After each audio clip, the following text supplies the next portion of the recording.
I think our species is pretty good at reacting to instantaneous catastrophe, enormous instantaneous stress. In the United States, car production was running at millions per year. And then in 1941, on the 7th or 8th of December, depending on where in the world you were, the Japanese attacked Pearl Harbor. Being plunged into a disastrous global conflict meant that the American people stopped building cars and started building weapons. Because they woke up one morning and the port in Hawaii was on fire and thousands of people had been killed in that attack and their fleet had been damaged. It was tangible. They could feel it. They were angered by it. They needed to address it, and they addressed it instantaneously and forthrightly. But the problem with the existential environmental issues is that it's not happening quickly. It's happening perceptibly slowly. And our psychology is just not good at dealing with these slow burners, you know. And that's going to cost us dear.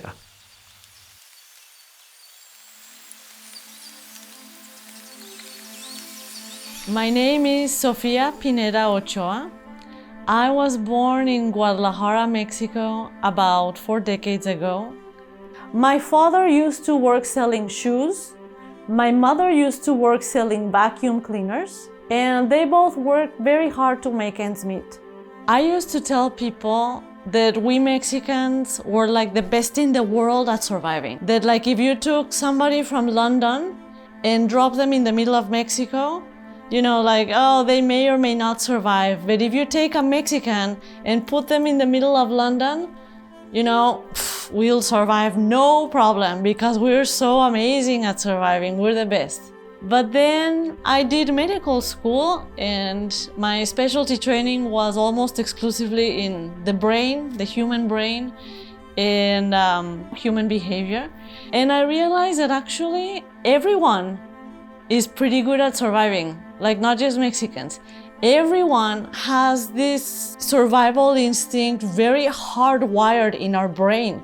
You know, this desire to just kind of like keep our body physically alive into the future.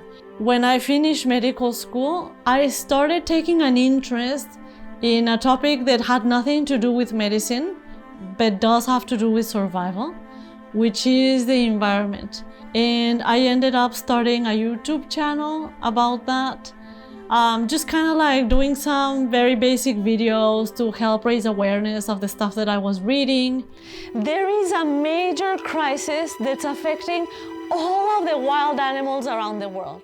One day, I was kind of like looking for inspiration on what to do for my next video, and I found an article that really caught my attention. It was a very disturbing story about an orangutan called Pony. And this was an orangutan that was somehow captured by humans. This orangutan called Pony was captured and used as a prostitute in a brothel in Borneo. You heard that right. They shaved her hair off, chained her to a mattress, and men would come and pay to have sex with her. Customers could choose between a human prostitute or Pony, but many came specifically for Pony as she was apparently considered a novelty and was very lucrative for the brothel. The director of the Borneo Orangutan Survival Foundation said, "It took us over a year to rescue her because every time we went in with forest police and local officers, we would be overpowered by the villagers who simply would not give her up.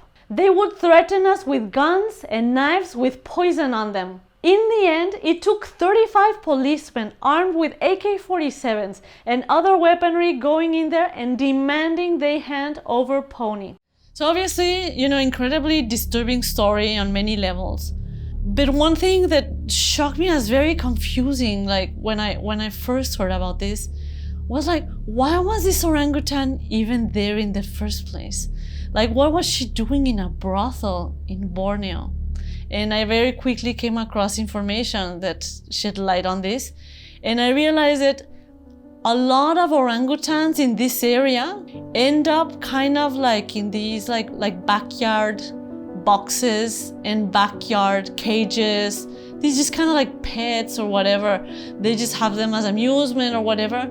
And the reason why they end up in these backyard cages and as backyard pets and in boxes and cages is because all of these orangutans in this area, a lot of them have been displaced due to the clearing of forests to put palm oil plantations. And I read that a lot of them had been killed already, like thousands of them.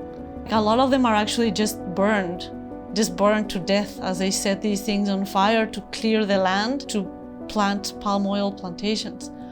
And I was like, wow, this palm oil is a wicked, wicked, awful, horrible thing. I'm gonna try to do anything I can to avoid it and to help this situation. I started in my own personal life, like really starting to read labels and really avoiding palm oil. It's kind of hard, you know, because it's actually used in a lot of things. Like for example, I noticed my granola had palm oil, so I ditched it and I instead got one that had coconut oil. And of course, I did my YouTube video. Palm oil is used widely in many products. And it is grown in tropical rainforests. I was like, please stop consuming palm oil. Please use anything else instead of palm oil. Please use any other vegetable oil. So please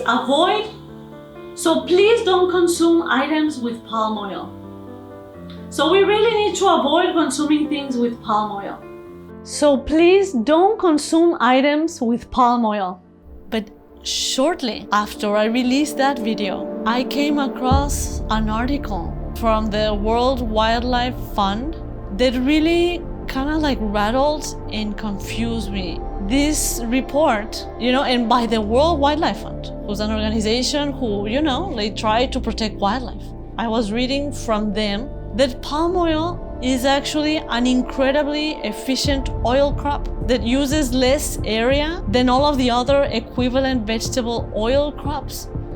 And that if we displaced the massive amount of palm oil we consume right now with one of the other oil crops like coconut oil or peanut oil, it would use between 4 and 10 times more land and just shift the problem to other habitats and species. So as much of a disaster as palm oil plantations are, and they are a disaster, but as much of a disaster as they are, apparently displacing our massive amount of palm oil we use with another type of vegetable oil would also be a disaster, and probably an even bigger one.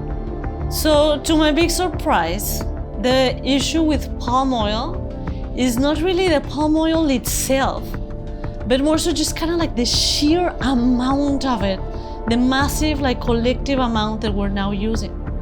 I think that's when I first realized that we actually had a much more complicated problem on our hands. It's almost as if we were in front of a monster, but we were like so close to it that we were just analyzing all the little things like, oh, look, interesting. Look at these sharp little teeth, interesting. And look at these furry long hairs. Oh, interesting. And not stepping back and being like, oh my gosh, I'm in front of a monster. Modern humans have been around, they estimate, for around 200,000 years or so. And it took us all of that time, all those many tens of thousands of years, to reach a population of just 1 billion humans on the planet, which we did relatively recently in the early 1800s. But since then, in just the last few short centuries, we've grown dramatically and rapidly to over 8 billion people today at the time of filming this. And we're still growing, projected to maybe hit around 10 billion by middle of this century. So if you were to look at the human population graph, you suddenly see this inflection point that where the population starts growing exponentially, doubling from about 1 billion in 1800 to 2 billion in about 1926. The next 100 years basically saw a quadrupling of population from about 2 billion in early 1900s to approximately 8 billion now.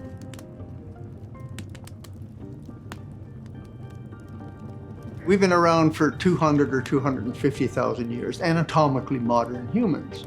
But during most of that time, the populations of people were held in check by what we call negative feedback. So humans, like every other species, are capable of expanding through positive feedback in an exponential way. But we've been held in check by disease, food shortages, competition for resources, and so on and so forth. There was a slight uptick in human populations with the dawn of agriculture about 10,000 years ago. But things really took off in the early 19th century. It took us 99.9% of human history to hit 1 billion. And then in that last 0.1%, bingo. And the trigger for this was actually our discovery of the use of fossil fuels.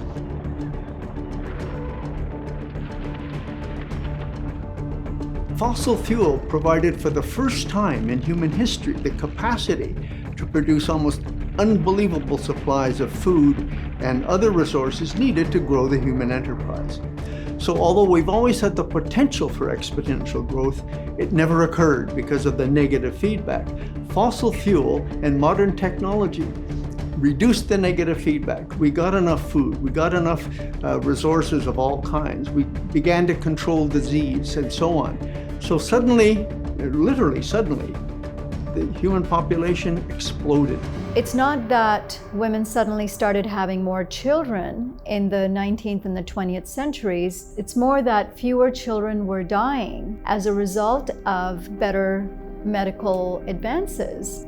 It's wonderful, and it's truly amazing that we've been able to do things like reduce infant mortality and extend our average lifespan through all the technological and medical advancements. But you'd have to be living in a fantasy land if you don't think the collective growth that in large part has led to doesn't have a very real and substantial impact on the environment and our sustainability. The more of us there are, the more demands we put on the planet, the more we make the planet unsustainable for not just all other species, but even for ourselves. Coconut oil, for example, which you see all the companies now proudly using, and they'll even put it in their marketing. No palm oil that contains coconut oil. It's proudly in the packaging, So they're very, obviously, they think that's a marketing good thing, Well, coconut oil is grown in a similar geographic region to palm oil, but it's much, much less efficient. So you actually have to use a lot more land to grow the same amount of oil. And then soybean oil. Well, soybeans, a lot of them are grown in Brazil, in rainforest areas, and also a lot less efficient than palm oil. And so if we displace the massive amounts of palm oil we use and instead build that up with soybean oil, it would cause also a problem. And then I read that sunflower oil, also a lot less efficient. Rapeseed oil, uses a lot more fertilizers and a lot less efficient, a lot more land than palm oil. So on one hand, I was reading like the other vegetable oils would be, oh my gosh, so much worse, bad, stop trying to replace it because it's just gonna cause more problems. But on the other hand, they were saying, oh yeah, but palm oil, oh my gosh, it's so bad too, nightmare. So, it was just like, okay, then what? You can solve the palm oil issue, but then you are creating an issue elsewhere with, ecological devastation resulting from an overuse of a different kind of plant. You're basically making lateral shifts unless you address the human population issue. So, yeah, unfortunately, the issue with palm oil is more complicated than simply a ban on palm oil or or slapping a label on a product to say it's palm oil free, or swapping out with other oil crops that are, in many cases, causing more environmental impact than the palm oil did. In the end, our sheer numbers, it makes everything more complicated and more challenging. While it may not be comfortable to talk about our numbers for some, I don't see how we avoid it. I think when it comes to consumption, what we've got to recognize is that ultimately there are limits. We can produce things in a way which is more sustainable. We can grow things in a way which is more harmonious with nature. But there will always be limits as to how much we can take out of the Earth's system and use up.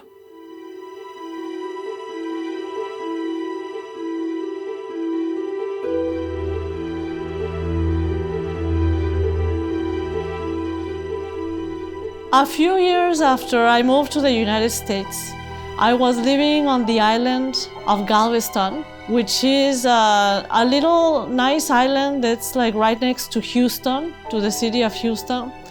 And it's an island that has a lot of hospitals there.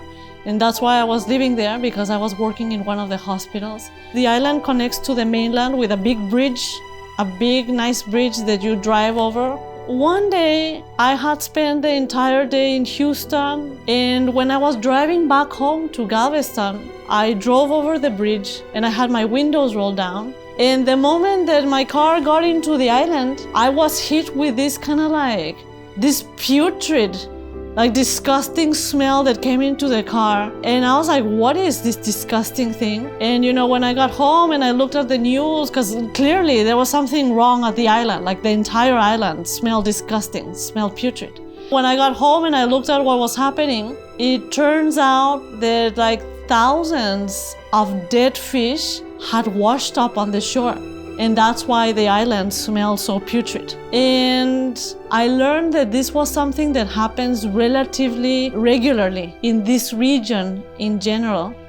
And I learned that right there where I was living in the Gulf of Mexico, there's this thing that forms in the ocean that's called a dead zone. It's like this massive big thing that like spans thousands of square miles in the ocean. Dead zone.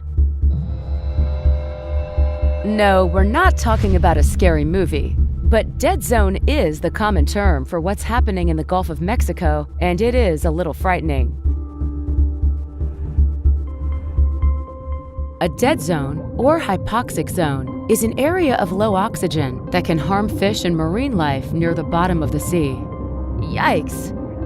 And it's called a dead zone because the fish die off. The fish in it, like they die off. And the reason why the fish die off is because the oxygen in the water drops. And the reason why the oxygen in the water drops is because the algae in the sea proliferate too much and then suck up the oxygen. And the reason why the algae do that is because they get too many nitrogen and phosphorus, too many nutrients. And the reason why that happens, at least in part, is because the Mississippi River collects a bunch of runoff and manure, like from farms all over the country, and then it collects it all, and then it empties it in the Gulf of Mexico, and like that situation happens. So I was pretty like grossed out when I found out about that. And in combination with other factors, around that time, I decided to stop eating meat. So I stopped eating meat, and then over time I progressed to becoming like a vegan. And then over time I progressed to becoming like a hardcore vegan. And I was kind of like on fire, like on fire, spreading my vegan message. I was like giving talks to whoever would listen to me, really. Giving talks in the United States, giving talks in Mexico. I would write articles for free for different websites, always using any opportunity to make my case for going vegan. I was co-hosting a vegan radio show. I was one of the co-hosts. And of course, I was making tons and tons and tons of YouTube videos. Plant-based protein is far better for us than animal protein. Fish don't produce omega-3 fatty acids. They don't make them themselves. Although we behave like omnivores, our digestive system actually resembles that of the chimpanzees and other great apes who eat mostly plants. And leave animal products off of your plate forever. And so from that perspective, from my perspective, like of promoting veganism, like it seemed like things were going relatively well, in the sense that there seemed to be like a slow but steady like increase in like veganism everywhere, like restaurants were offering more and more vegan options. Vegan restaurants were popping up everywhere.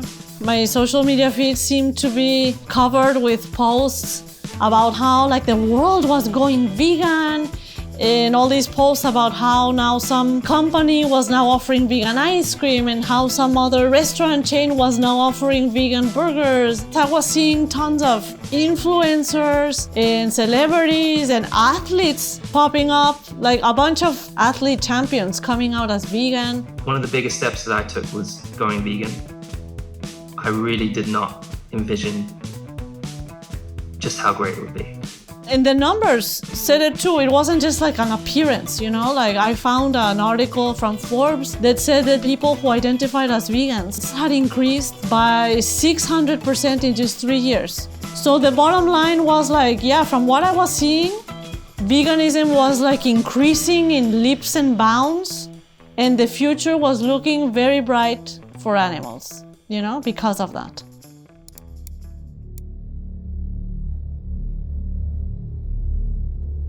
But then one day I was preparing a presentation, and in doing so I came across a report from the United Nations where they said that they projected that in 10 years the consumption of dairy and chicken meat was projected to increase by 20%, and the consumption of pig meat and beef was projected to increase by 14%. So they projected massive increases in animal products demand and consumption. And I was like, this must be wrong. This must be a mistake, because the world is going in the other direction. The world is going in the plant-based direction. Like, look around. So I am vegan and I'm an animal advocate. And it has been really heartening to see the rise in veganism and the rise in the animal protection movement. There are a lot more food options available. More media is openly talking about the impacts of animal-based foods on the environment, on the animals. So that has been really refreshing to see. Yet what I find so disheartening is that while veganism is on the rise, the number of animals being slaughtered for food each year over the last 50 years since the beginning of the contemporary animal rights movement has been increasing. More animals are being killed every year than the previous year. And we've already more than tripled compared to where we were 50 years ago. It turns out that on one hand, populations are getting wealthier, and a lot of people are moving from poverty to middle class. And as that happens, they tend to eat more animal foods. And on the other hand, our global population is just increasing very quickly and very dramatically. So we're growing at a rate of about 1 million people every 5 days. Because I live in Canada, Canada's population is about 40 million. So an easy stat for me to use is basically we're adding 2 more Canada's worth of people to this planet every year. That's a lot of people. So every year we're adding about 80 million extra people to the planet, and that is about the population of Germany. So if you think about the need to find a good home for those people, to ensure that they have access to food, that they have access to clean water, that they have healthcare and education, it really puts things into perspective. So the growth in our population is vastly outpacing the growth or the change in diets. And so the end result is that despite this very seemingly successful vegan movement, we are not moving the needle at all, not even a little bit. Okay? In the sense that every year there's more animals being bred and killed than the year before. So really it's more of an inverse proportionality right now that with veganism on the rise, more animals are actually being killed because it's outpacing. Our population growth and demand for meat is outpacing the number of people who are becoming vegan. And it's not very difficult to see how that would be the case, because let me give you an example. So there is a very wonderful charity called Veganuary that it's all focused on getting people all over the world to sign up to go vegan for the month of January. And they provide them recipes and they provide them information. It's a really wonderful charity, very, very good one, okay? And I think a couple of years ago, I remember seeing that they got like around 600,000 people from all over the world to sign up, to commit to going vegan for the month of January, which is fantastic, it's wonderful. But let's assume those 600,000 people didn't just go vegan for January, but they went vegan for the full year, and they stayed vegan forever and stuff, okay? Well, that's fantastic, because you've got these 600,000 people who used to eat meat and are now vegan. But at the same time, you have 80 million more people. You know? In fact, 5 days after that campaign closes, you already have 1 million more people. And 5 days after that, you already have 1 million more people after that. So it's easy to see how it's really hard to make a dent in anything with this kind of growth we are having. So I see a lot of denialism about overpopulation in social justice circles and environmental circles, in human rights, animal rights circles, you name it. A lot of justice-oriented movements shy away from talking about overpopulation, and it's extremely frustrating because all of their efforts are being undermined by our ever-increasing population. So I think you see kind of like environmental organizations, as well as, governments and certainly politicians and others who, for whatever reason, just don't want to talk about our unsustainable population. They've decided it's just not a topic they want as part of the conversation in their respective areas. And you'll see that they'll use kind of these themes that seem intended to sort of, quell or just diminish a discussion about population, a serious discussion about population. So for example, they'll say things like, oh, if you're going to talk about, reducing our population, you must be talking about some like really nefarious thing, like, I don't know, coercive population programs and other awful, violations of human rights and things like that. And that just conveniently ignores, that there's human rights-oriented approaches to population. And you even have real-world examples that you can point to. For example, Thailand had a non-coercive population program that was very successful that reduced their population growth. It was centered around education. It was centered around contraceptive availability, access to family planning and health services, and all kinds of things that we all should be promoting anyway.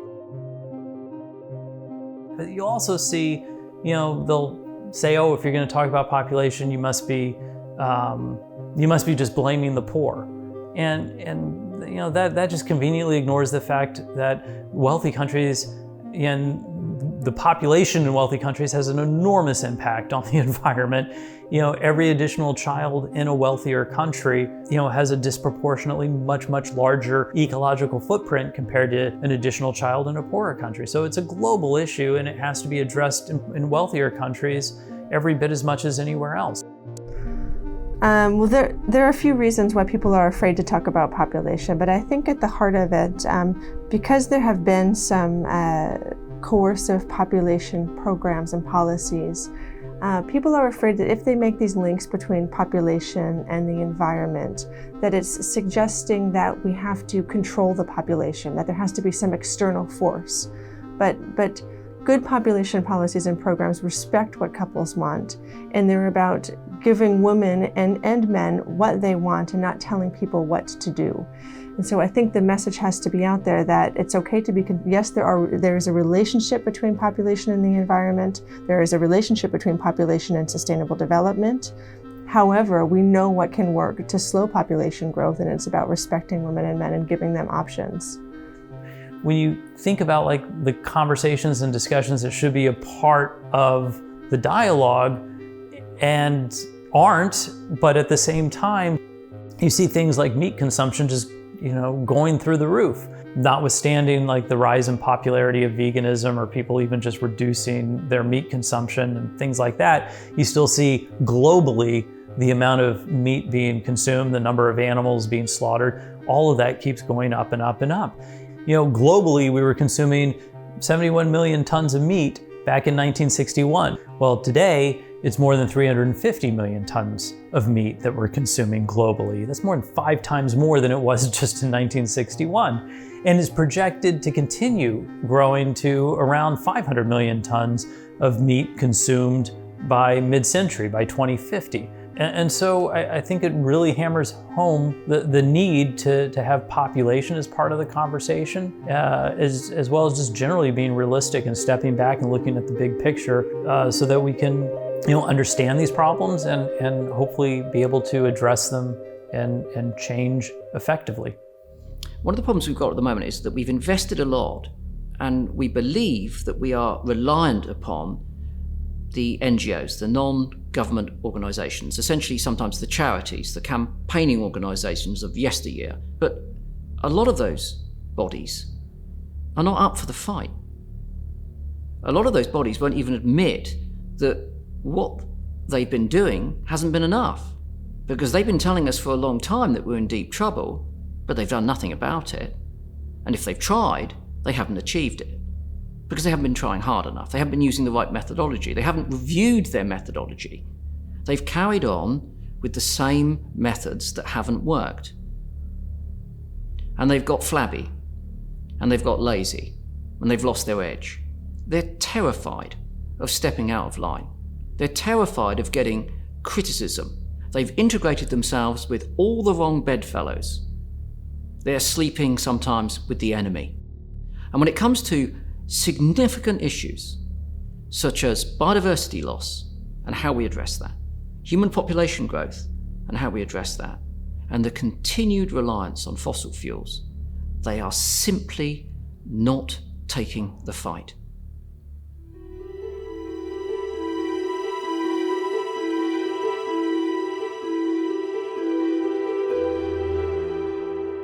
My mother was a bit of a breast milk advocate, if I could call her that, in the sense that she had read some books about breast milk, and she was very convinced about the health benefits of breast milk. And so anytime she had an opportunity to talk to somebody who was about to give birth or who had just given birth about breast milk, she would. And when I went to medical school, eventually I realized she was right about breast milk. It really is a very healthy thing. It is very healthy for the mother and for the baby. It transmits antibodies at a point where the baby's immune system is very immature. It helps them develop like the muscles of their face. It's very beneficial. So I was like, oh, okay, I guess my mother was right, with being so passionate about that. When I was like rotating through my gynecology or pediatric rotations and helping deliver babies, I would always like use the opportunity to talk to the young mothers and try to talk to them about the benefits of breastfeeding. I would try to push it, push it. So, when several years later, I was working in the United States and I came across an article that said that breast milk contained an environmental pollutant called PFAS. The article said that, they measured the breast milk in the mothers and that it had some like crazy amounts of PFAS. Like they said it was 2,000 times higher than was the safety limit for PFAS in drinkable water. So if the safety limit in water is, 10, they found that, the PFAS in breast milk had 2,000 times that. So it was really high. It wasn't just like, oh, it's present, little traces. That's what really surprised me, how concentrated it was, how high it was. When I learn or read or study about babies in utero developing that are exposed to these different chemicals, obviously it's not something that sits well with me. And when it's in breast milk, it's part of the same bad process. We don't want our kids, especially, to be exposed to these things because as they develop, there can be a disproportionate and worse impact compared to an adult getting exposed to the same thing. With some of the new chemicals, like the perfluorinated compounds, they are very toxic and at the same time very stable. So we accumulate them in the body over a lifetime. The study took 50 women in the United States who had just given birth and they were lactating, and they took their breast milk and they analyzed it. And what they found was that regardless of the socioeconomic status of the women, regardless of their age, every single one of them, every single sample contained this toxic substance. Of course, like me being like such a pusher with breast milk, it even like made me like wonder, well, did I even do the right thing in recommending and pushing for them to breastfeed? I wanted to know like what were the health agencies saying about that. So I went to the EPA website to see, what they were saying about that.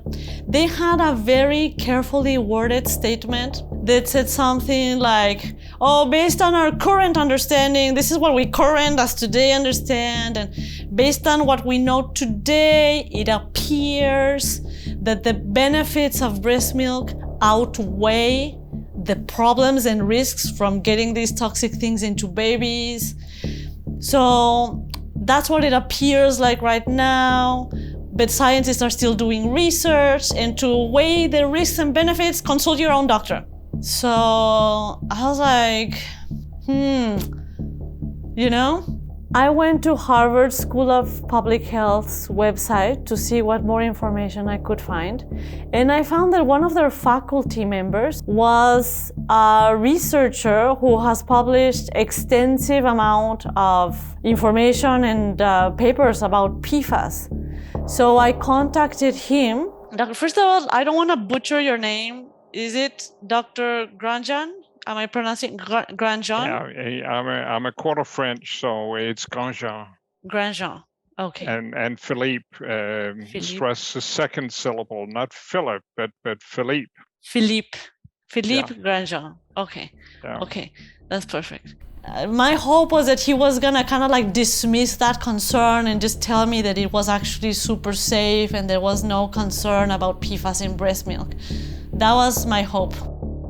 We were concerned about the fact that PFASs are actually excreted into human milk.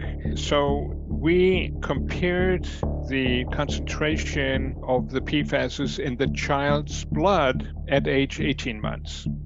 And so we could see that the longer the child had been breastfed, the higher the PFAS concentration in the blood, the level could rise almost tenfold.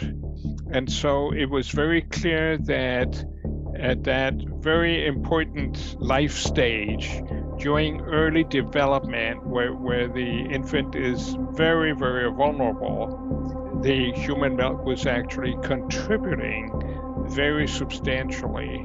That was very scary to us when we discovered that. I guess if I was about to breastfeed, what would you tell somebody who was about to breastfeed? It's difficult because I have to say we don't know if the benefits are greater than the risks. We really don't know. Because if you look at all of the data on breastfeeding, it looks like breastfeeding is an advantage to the child and also to the mother. But that benefit varies substantially between the studies, and none of them measured contaminants like PFASs or dioxin or PCBs or pesticides. So we really don't know. And the concern is that maybe breastfeeding is not all that advantageous if it's contaminated. Even if health authorities are still recommending breast milk, which I should clarify that they are still recommending breastfeeding, the fact that it has been pretty much established that breast milk is pretty much universally contaminated and that it can be such a concentrated source of PFAS for babies is something that I found to be really, really disturbing. Every single thing that enters the economy is used up, degraded, and dissipated back into the ecosphere. So of course it comes back to us. We use resources, we dissipate it into the environment, and it contaminates everything. Eventually, the scale of the human enterprise becomes so large that it literally infiltrates every other aspect of the biophysical system. So these microparticles that are showing up in mother's milk, in everything, take a sample of your flesh. It's contaminated by 10,000 chemicals that are the products of our economic system. The living parts of the earth are in constant circulation. The body you will have today is not the same body you had 2 years ago. So our biophysical metabolism is now completely mixed up and integrated with the industrial metabolism of our huge economic system, with its tens of thousands of artificial chemicals that never existed previous to the industrial age. And yet they now become part of this recycling system. So just as the carbon and the oxygen and the nitrogen, all of the essential elements of life recycle through the system, they're now being joined by the plastic particles and the chemical particles and the residuals of pesticides and fertilizers and so on are also recycling through the system. We live in a toxic world. At this point, if I was to take a pee and we were to analyse it, I'm pretty certain we'd find a substance called glyphosate in it. It's a broad-spectrum herbicide, and we know that it's carcinogenic. It's not just glyphosate, pesticides that are inside my body. My body now has plastics integrated into the fabric on it.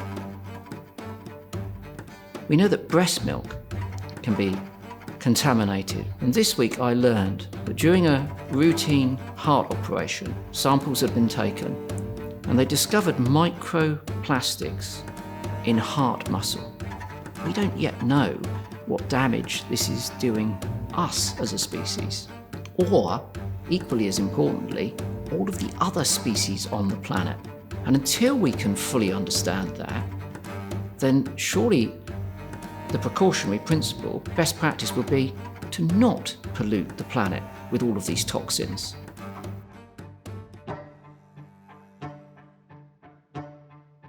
I learned that one of the ways in which we can get exposed to PFAS is simply eating food and beverages from some plastic containers that leach PFAS into the food and beverages. Food wrapping materials, these compounds will leach into the food so that we get exposed that way.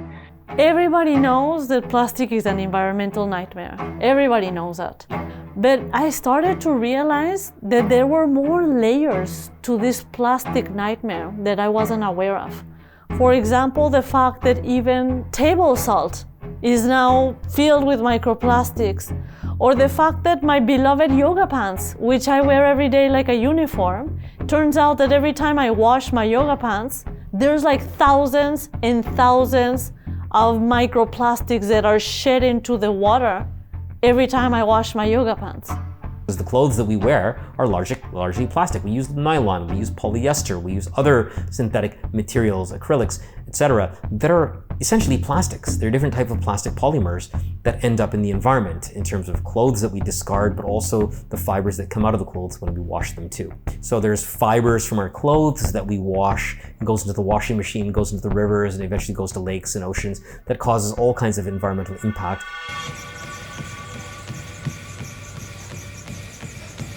I decided that it was time for me to really make an effort and really try to avoid plastic as best as I could. If I was gonna buy to-go food from a restaurant, I would go to one that had the containers that were made out of cardboard and the bags that were made out of paper. Like my plastic bags for the garbage can, I found ones that were biodegradable. Even like poop bags for the dogs when they poop. Like I bought some that were biodegradable instead of plastic. For my toothbrush, the next time I had to buy a toothbrush, I bought one that was made of bamboo instead of plastic.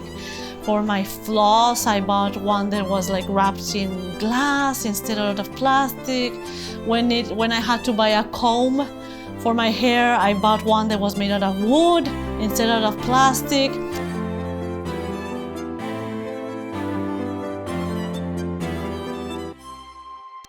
But then one day, to my great frustration and disappointment, I read that we were cutting down trees on the planet in the amount of 15 billion trees every year.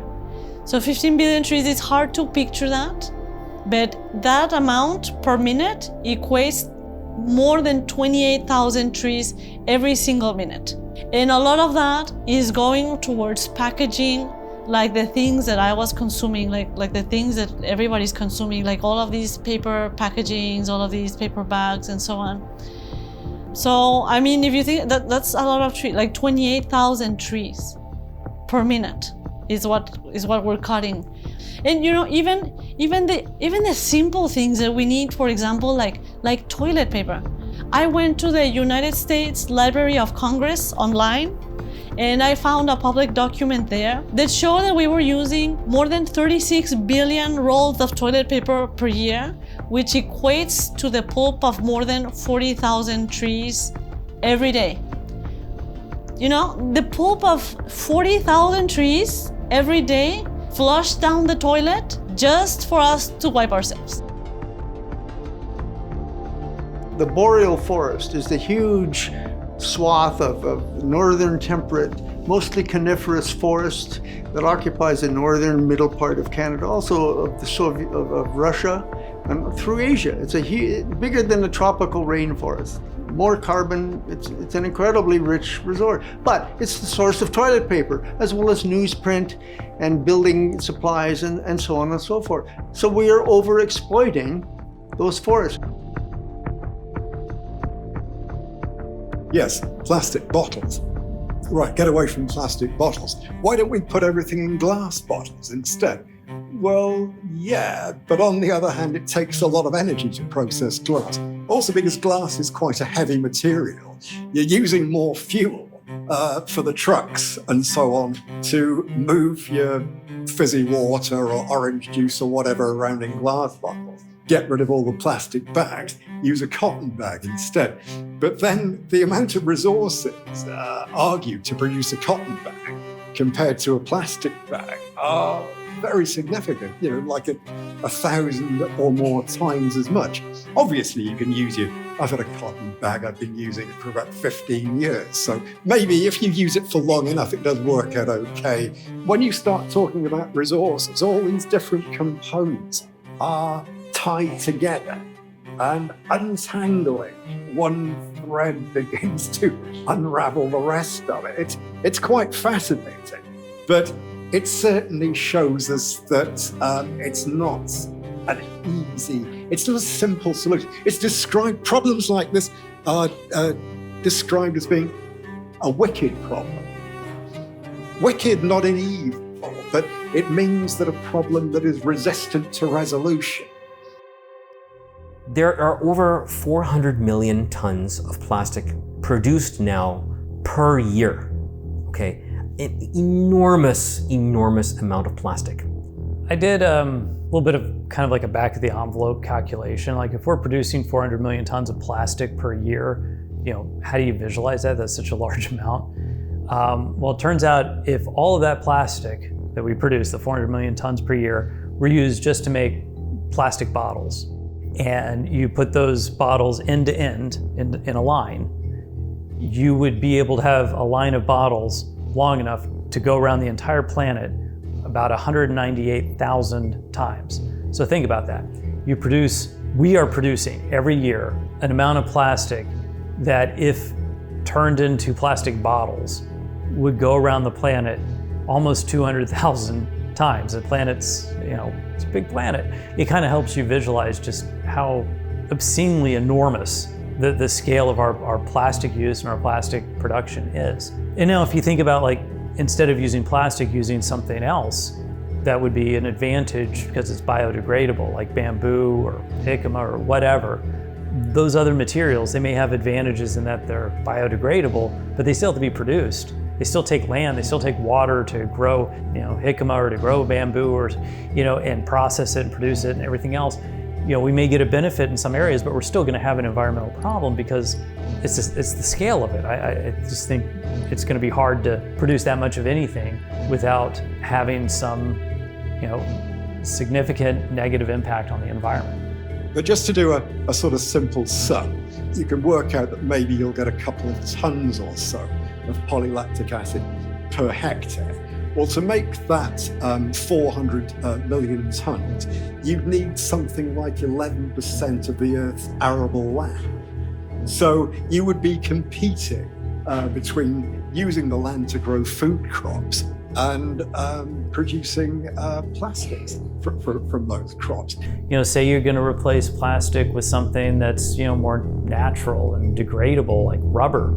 Well, then you have to clear a lot of land and grow trees that you extract the sap from, that is the thing that you make rubber from. If you think about the massive amount of plastic that we're currently using, if you were assuming that we're going to replace all that plastic with an equivalent amount of, say, something like rubber, you can just imagine the amount of land that you'd have to clear and the amount of trees and plantations for rubber production that you would have to put into place.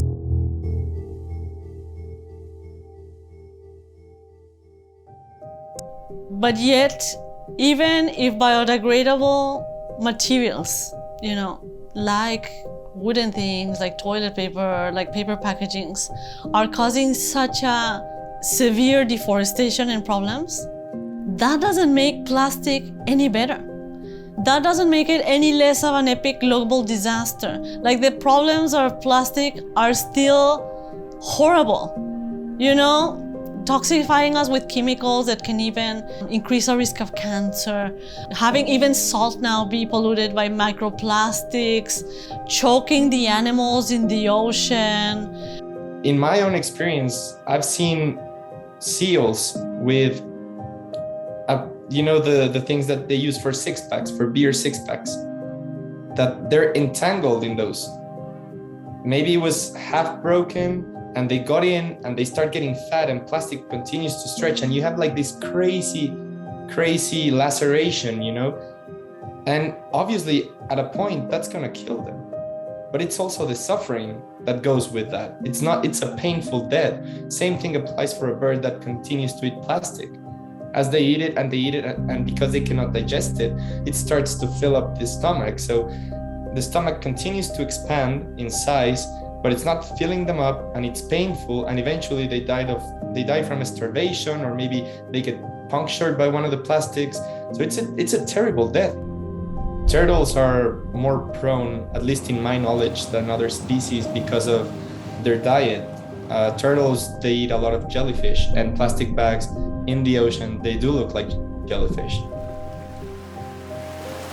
I was recently reading that Cuvier's beaked whale was found dead on shore, and it had over 30 plastic bags plus other kinds of plastics in the stomach. So they take up all the space, and because they cannot process it, it's just staying there as a pollutant within the stomach, and it's taking away the space for other, like the proper nutrients to go through and feed the animal, you know?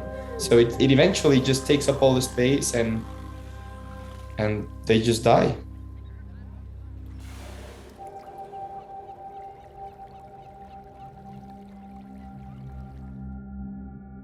It is such an awful tragedy, the way our plastic waste has just destroyed and made environments for these animals unlivable.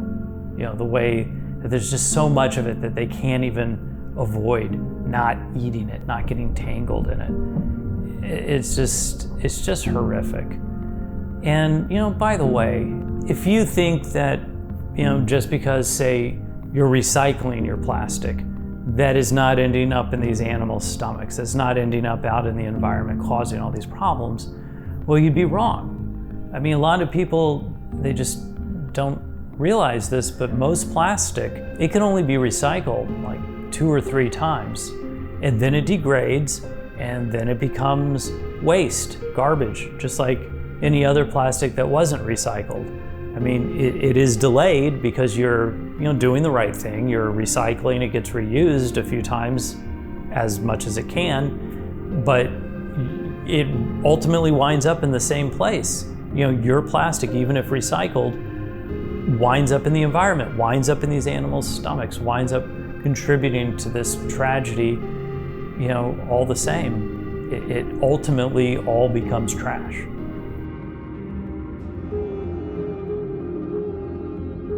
Mexico is a super important consumer in terms of the plastic industry for bottles, and because of that, they tend to push this data where they say, well, but in Mexico, so much of the of the bottles are being recycled, you know. But what happens to the rest of the single-use plastics? And then if you go to those statistics, it's anywhere between 5 and 7% of all the single-use plastics that are produced and entering Mexico get recycled. That's all if the plastic can be recycled in the first place. A lot of plastic can't be recycled. And that little logo that you sometimes see, it's like a triangle with the chasing arrows, you know, that can be misleading. That doesn't always mean it's going to be recycled. You know, sometimes it means it can theoretically be recycled, but when you put it in the recycle bin and it goes through the process that your, you know, local area has, it actually can't be. A lot of it. Every single kind of plastic has a different recycling process and different recycling conditions. Some plastics, if they get a little bit dirty, they cannot be recycled anymore.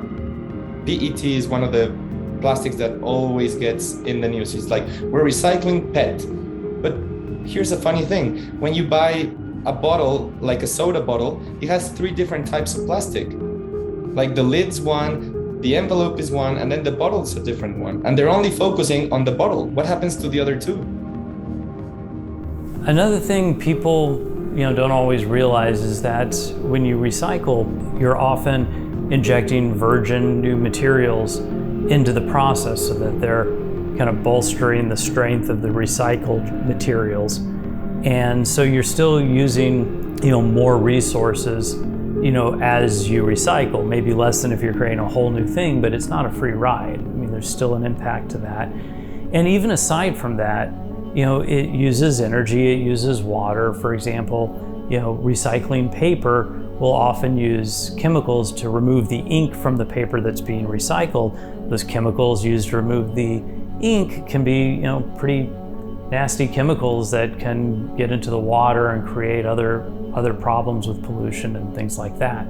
They're doing all this lobbying saying like, oh, we're gonna fix the plastic problem. But really, how are you gonna fix it? Recycling is not a solution. That's like saying that if your house is going underwater because you left all the faucets turned on, you're gonna fix it with a bucket. Well, that would be a lie. What you need to do is turn off the faucets.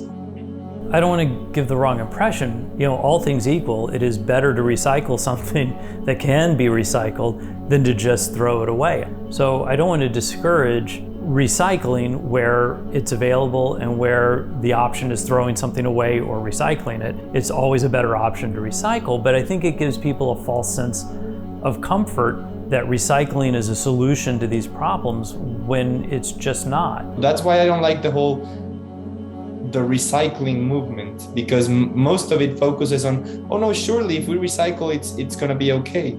But then you look at the numbers and we're growing exponentially. The industry is growing exponentially and it's producing more and more and more just by saying, but you can recycle. While we should certainly recycle as much as we can, recycling just doesn't solve our massive materials use problem.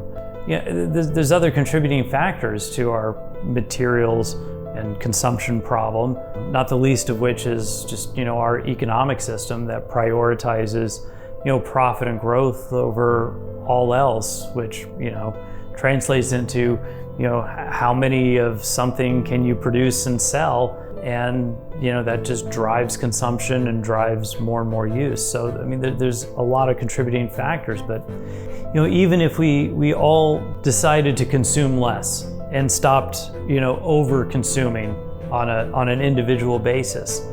Even when you look at things that are, arguably basic needs, right? Like producing toilet paper, soap, all these different things that are pretty basic. Even when those things are even having, a massive environmental impact, it really, I think, shows that, we should not be over consuming, but our numbers, our population size in itself is also a massively complicating factor in making these problems very, very difficult to address. I read a quote from Sir David Attenborough once that he said something to the effect of, all of our problems become harder and ultimately impossible to solve the more people we put on the planet. And I felt like with this situation in particular, like with the plastic pollution, with trying to get off of plastic, with using all these things instead of plastic, it really rings very true. Yeah, so when I hear about these stats about how we're going to be significantly increasing our plastic waste in the next few decades, our pollution, our toxification of water and land systems, it shocks me how desensitized we have become to all of this terrible news, these terrible stats. Even demographers saying that we're heading to 10 billion, and all we need to do is figure out new and innovative solutions to increasing our food efficiency, tells me that we have not actually reckoned with the devastation we have already caused.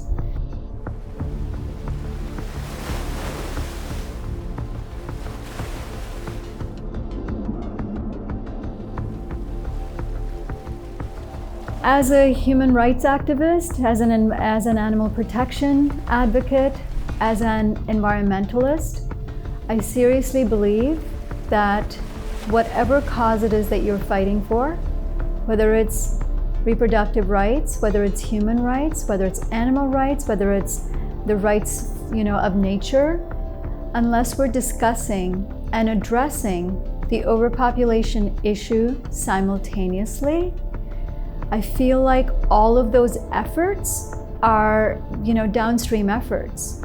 And unfortunately, in an indirect way, we are selling out the very causes we are fighting for by not addressing the threat multiplier, which is the overpopulation issue.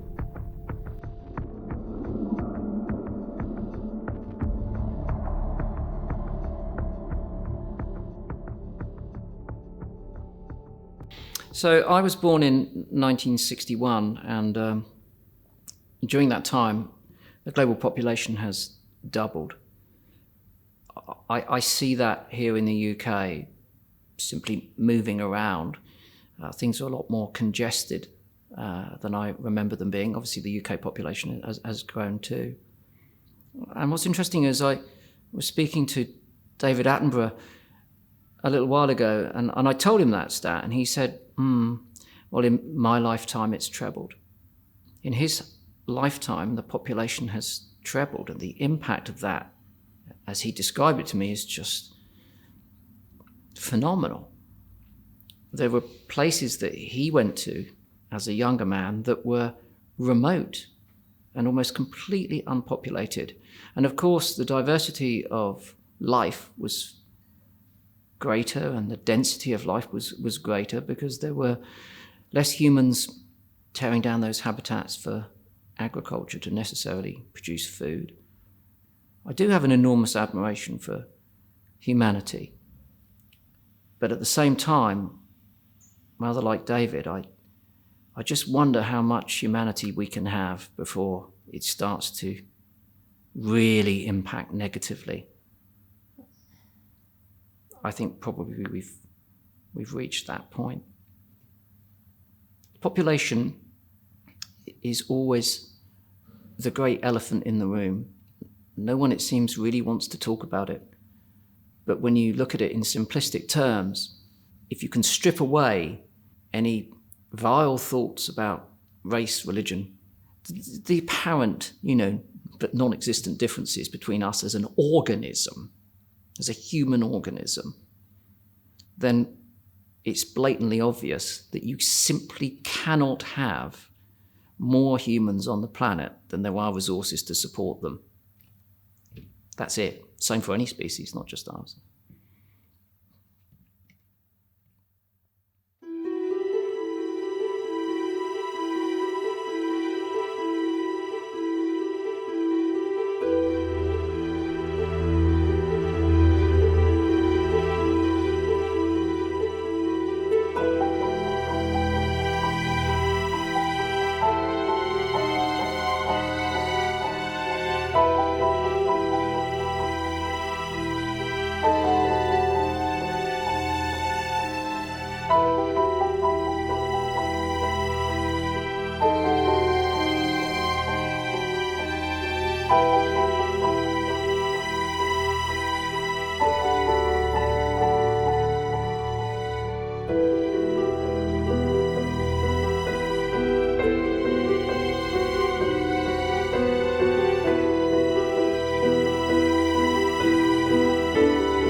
When I was 14 years old, my mother left us for about 7 months because she found a job halfway across the country working as an extra in the film Titanic. I don't know if you know this, but that film, Titanic, was filmed in Mexico, in a little town close to Tijuana. While she was up there, I had a birthday. I turned 15 years old, and so as a birthday gift, my mother gifted me a ticket to go visit her, a plane ticket to go visit her. So I did, and of course, when I got there, the first thing I wanted to do was obviously take me to work, I want to go with you to see how they're filming this movie Titanic and to see all of that. And so she took me to work, and I got to see the different sets and the dressing rooms, and I got to try on some different dresses from the film and some of the wetsuits, because there's a lot of scenes in the water, and so some of the extras would put on wetsuits under the dresses and all that.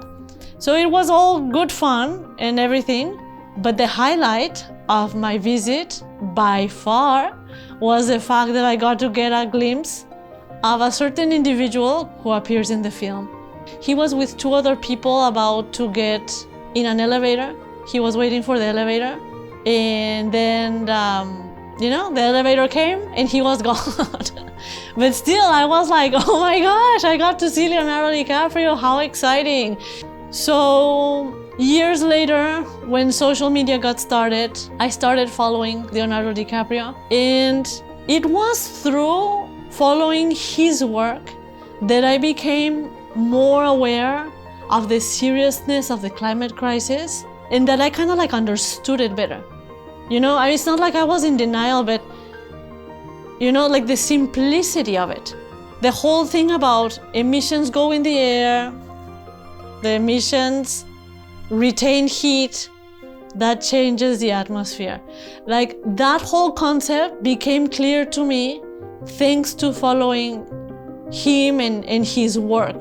But despite how serious the situation was, I felt very hopeful because I could see that we had a very shiny, positive solution to all this under our nose, available at our fingertips, which was renewable energy, solar energy, wind energy, that we could use instead of fossil fuels and not produce emissions and get out of that problem.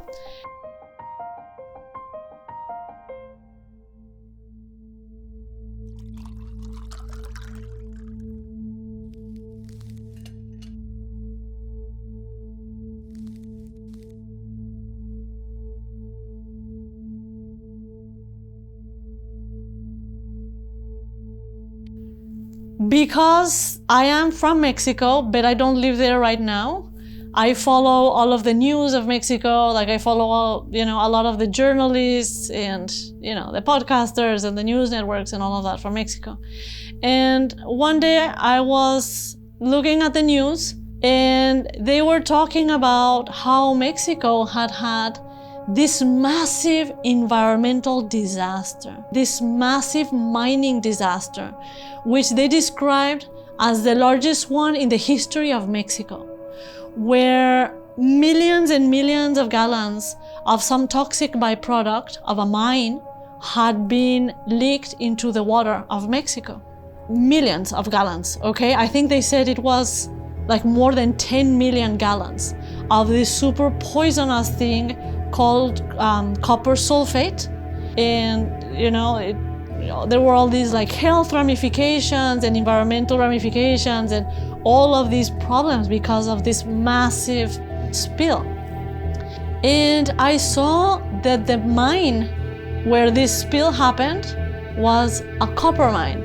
And I saw that copper mines were now all over Mexico and all over South America. Peru was opening these massive copper mines.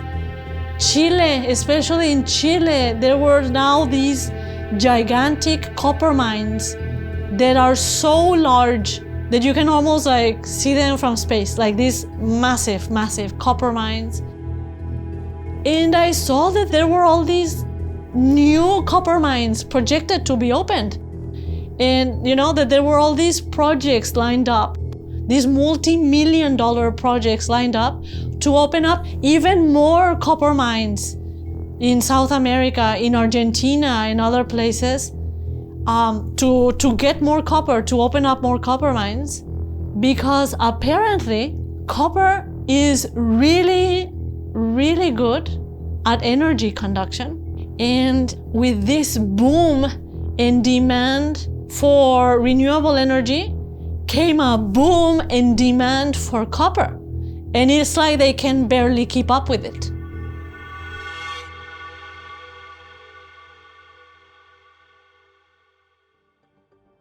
If you're going to harvest wind energy and solar energy, you have to build devices to do that. And these devices are constructed out of materials that are mined out of the ground. Indeed, as we mine the fossil fuels out of the ground. We have to mine all the stuff out of the earth and process it into devices that can harvest this energy. And that really is what sets the limit. Copper is a key mineral or key metal. It's highly conductive. It's involved in virtually everything electrical. We'll use more copper in the next 30 years than in all previous history. The future is clear, and it's happening now. At BHP, we're focused on the resources the world needs to grow and decarbonize sustainably. Copper for renewable energy.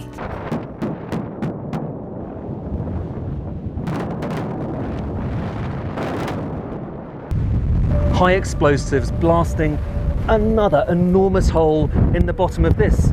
The biggest man-made hole in the world, and all to satisfy our insatiable demand for copper.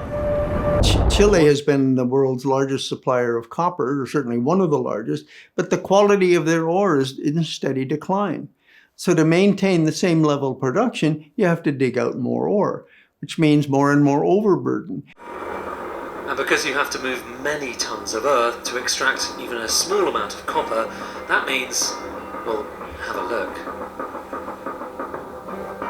I came across a Sky News story about a town in Chile that was literally getting buried under the waste rock of the mine, and realized how massive these operations were.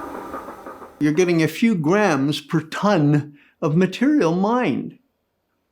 So if you want a few 100 kilograms of this material, you need to mine thousands and thousands of kilograms of ore, which is then treated chemically, and that results in massive air and water pollution. And the costs to the environment are enormous.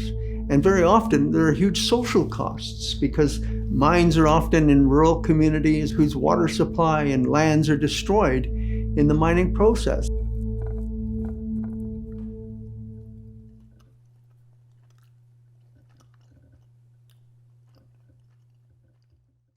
And I saw that copper was not the only thing that was being mined for renewable energy. So there's aluminum and chromium and nickel and lithium and cobalt, which apparently is coming from Africa and causing, problems there too. It's estimated that some minerals, there will have to be a 50 or 60-fold increase in the quantities of various rare earths and minerals that go into the solar panels and the wind towers and so on. So we're talking about hundreds of percentages increase in the mining activity.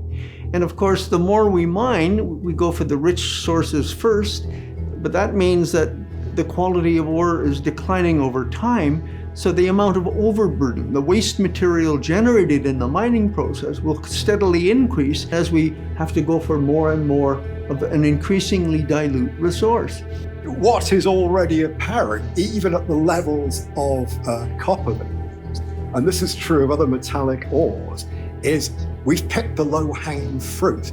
So the very good quality ores that we were accessing maybe 10 years ago, well, we've used them up.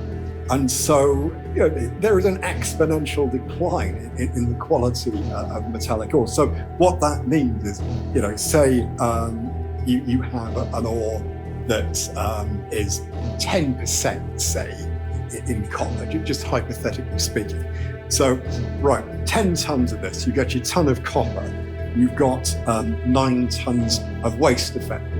Well, when you get down to 1%, for every ton of copper, you've got 99 tons of waste you're going to get rid of. And then because you have to process 10 times more stuff, you're going to need 10 times more water, you're going to need a lot more energy, and so on. So the ecological damages associated with mining and refining and transportation and manufacturing, the pollution costs and so on, by the way, all done using fossil fuels for the most part, is astronomical. Little Peggy, a little walk, huh?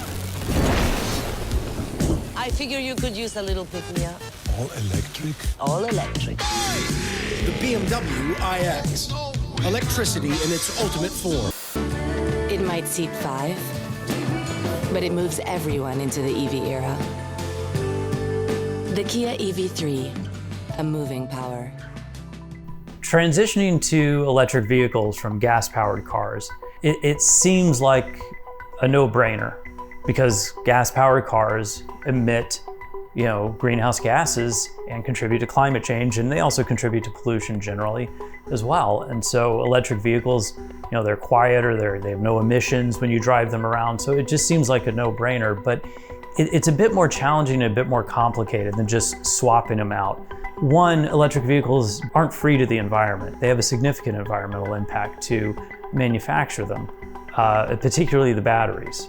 For example, there's a recent study that looked at this and found that just to replace most of the vehicles in the world that are internal combustion engine vehicles with electric vehicles would require, I think, around 40%, a little bit more than the entire global lithium reserves, and about the same amount, maybe a little bit more, close to 50% of the global nickel reserves. And again, that's just for the first generation of batteries for swapping out of internal combustion engine cars that are on the road today, or a good majority of them, with electric vehicles.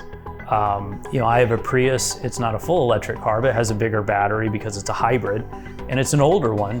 And I was reading up that I'm coming close to the end of the estimated life of the battery in my car. I'm not looking forward to that expense, but it's also an environmental impact to the extent I have to get a new battery or a new car. Beyond Zero is Toyota's vision to reach beyond carbon neutrality. We empower you to choose how to reduce your own carbon footprint. Let's drive toward a carbon neutral future together. Toyota, let's go places. Now, if we wanted to switch to like electric cars and all that kind of thing, thinking that it's better for the environment, first of all, it's not better for the environment because yes, there's less fossil fuel use, but the impacts of all the other materials, such as lithium, are also a devastating ecological impact. We need to have more compact, walkable societies is what we really need. And that's a whole matter that we could discuss because right now we're expanding into more car-dependent societies. But if we're building electric cars, guess what's gonna happen? Those electric cars need lithium. They need metals, they need some rare earth elements, they need copper and different things for the wiring. So as we extract that from the planet, where do you think that's gonna go? That's gonna go to the global north, to the global rich. And the poor people in the world who then need copper or lithium or other things aren't gonna get it. So it's gonna perpetuate this system of hoarding towards the global north and the global rich and marginalizing or giving limited access to those in global poor countries. If we think that we can just continue to overconsume but switch to electric cars, we're going to continue to make life worse for people in developing countries, and we're going to continue to devastate the environment instead of through fossil fuels, but in other ways that we're ignoring because we're only looking at one parameter, an important parameter, fossil fuels, but there are other parameters that are also really, really important. I was like, okay. If just finding these rare earth minerals is proving to be such a dramatic disaster, then what is this situation gonna look like when we electrify all of our grid and when we have all of our energy coming from renewable sources like wind and solar? What is this situation gonna look like? Because if it's already becoming such a dramatic exercise, then what about our transition to using all of our energy from renewables? What is that mining gonna look like? I saw that the most widely used technology that we have currently for battery storage to store energy in a way that is efficient uses the mineral lithium. And I saw that according to the government of Canada, it is estimated that there are 98 million tons of lithium resources on our planet. So just with regards to lithium mining, how much of this lithium would we need to mine for the transition? I found a paper from a European government agency in Finland, the Geological Survey of Finland, that looked at this and concluded that we would need about 2.5 billion tons of lithium, which means that I guess even if we go crazy and we mine every single square inch of all of the estimated lithium resources on the entire planet, there still wouldn't be nearly enough lithium for what would be needed, assuming that that's what we use. There have been a number of studies looking at the materials needed to build the renewable energy infrastructure, just to replace what we already have with fossil fuel energy infrastructure. And there seems to be some debate about whether we would have enough of all of those minerals just for one generation of that infrastructure, when we think that many of them only are expected to last for 25 to 30 years, and then we have to build them again. Some of that material is recyclable, but not all. So there is an ongoing requirement for materials just to keep the energy infrastructure going. If we think about then expanding energy access to the billions of people in the world who have very little access to electricity at the moment and access to transport, we're talking about a lot more infrastructure that's made out of mined materials.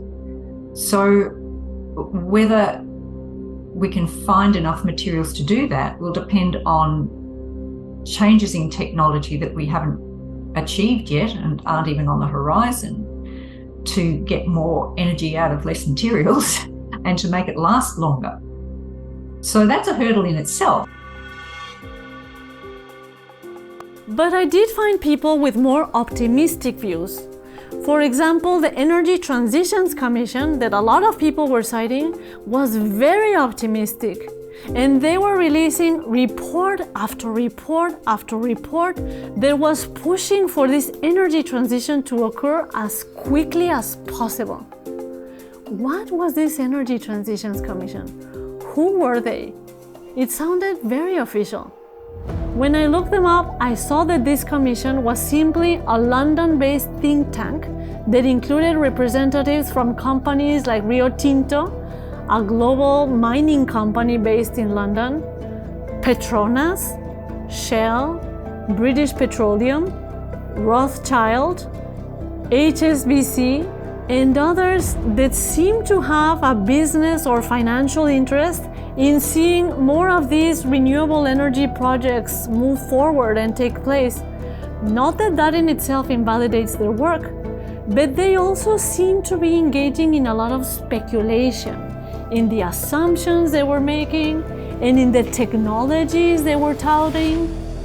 As I kept searching, I found articles specifically saying that rare earth minerals were not a problem for a switch to renewable energy. And they were citing a scientific paper that even academics were quoting to debunk the whole issue of minerals and material sufficiency being a concern. The scientist who co-authored this study did media interviews, and he clearly said that based on his calculations, he was not worried about running out of materials for the energy transition.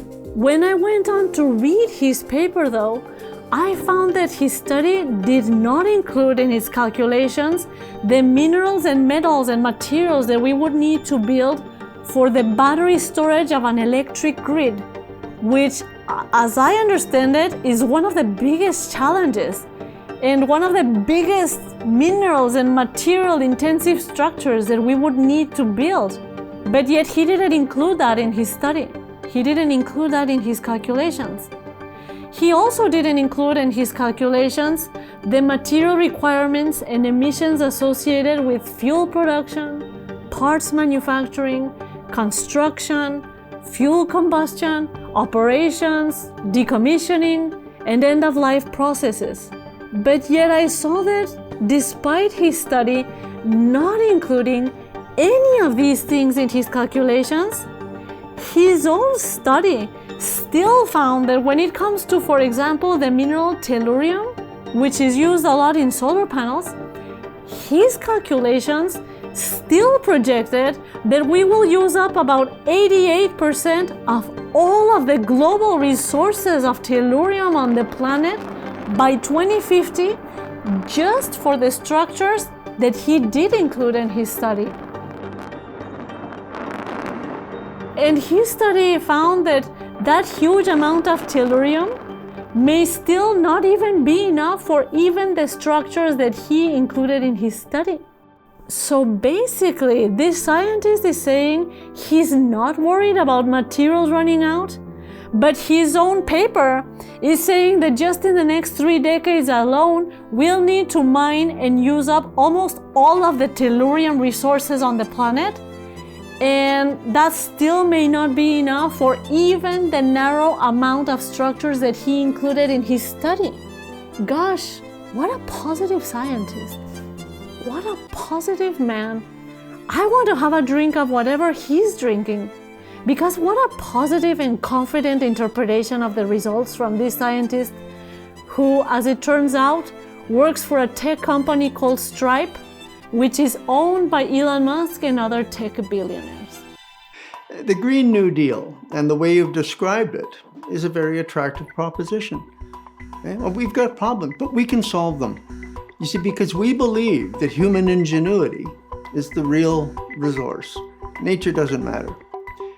So look how you describe the Green New Deal. Millions of new jobs, high-paying jobs, and that means greater income, and that means you can go home and purchase a new electric vehicle and you can get that new refrigerator or whatever it is. When we treat the symptoms of climate change, how are we treating it? We are treating it by assuming the best way out is through new technologies that require massive capital investment, major opportunities for profit, the creation of thousands, indeed millions of green jobs, all of which means the economy will continue to grow and we will need more and more consumption and production of everything.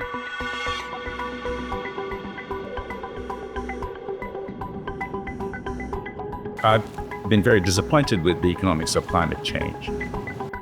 And in my review, I'm quite candid about it.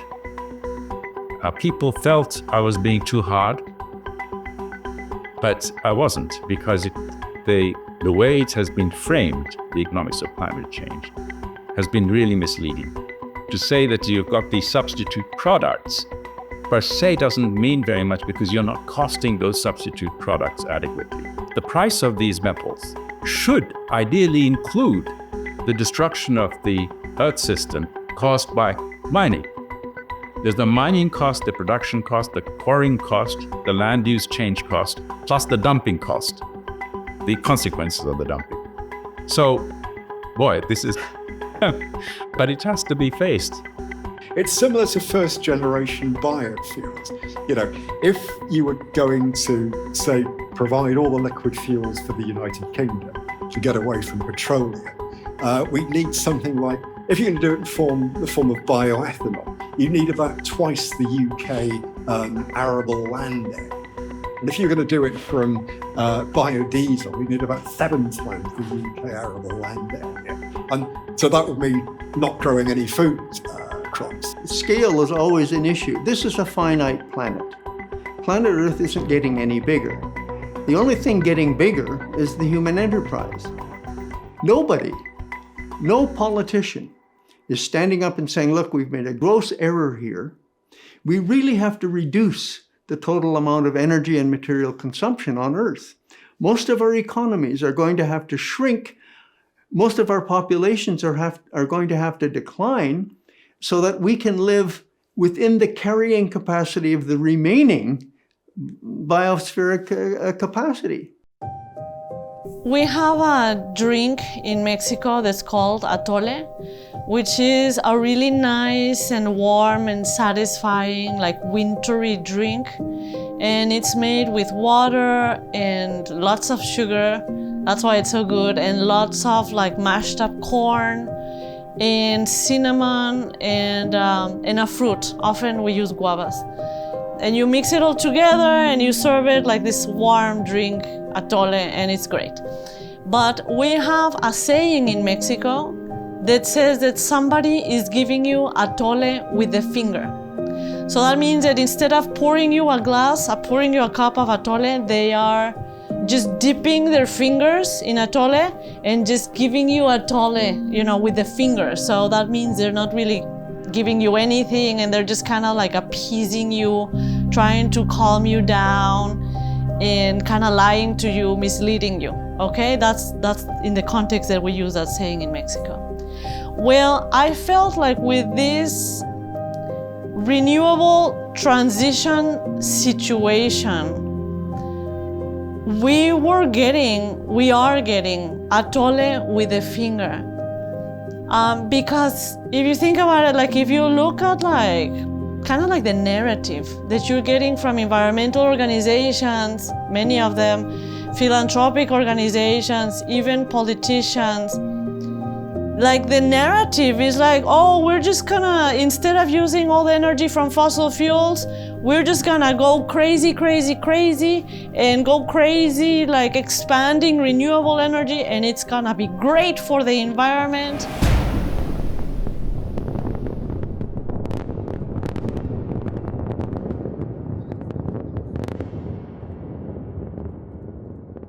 But I realized that this energy transition, at the scale that we are currently using energy, was gonna be an epic environmental disaster of epic proportions unless we significantly scale down our energy consumption.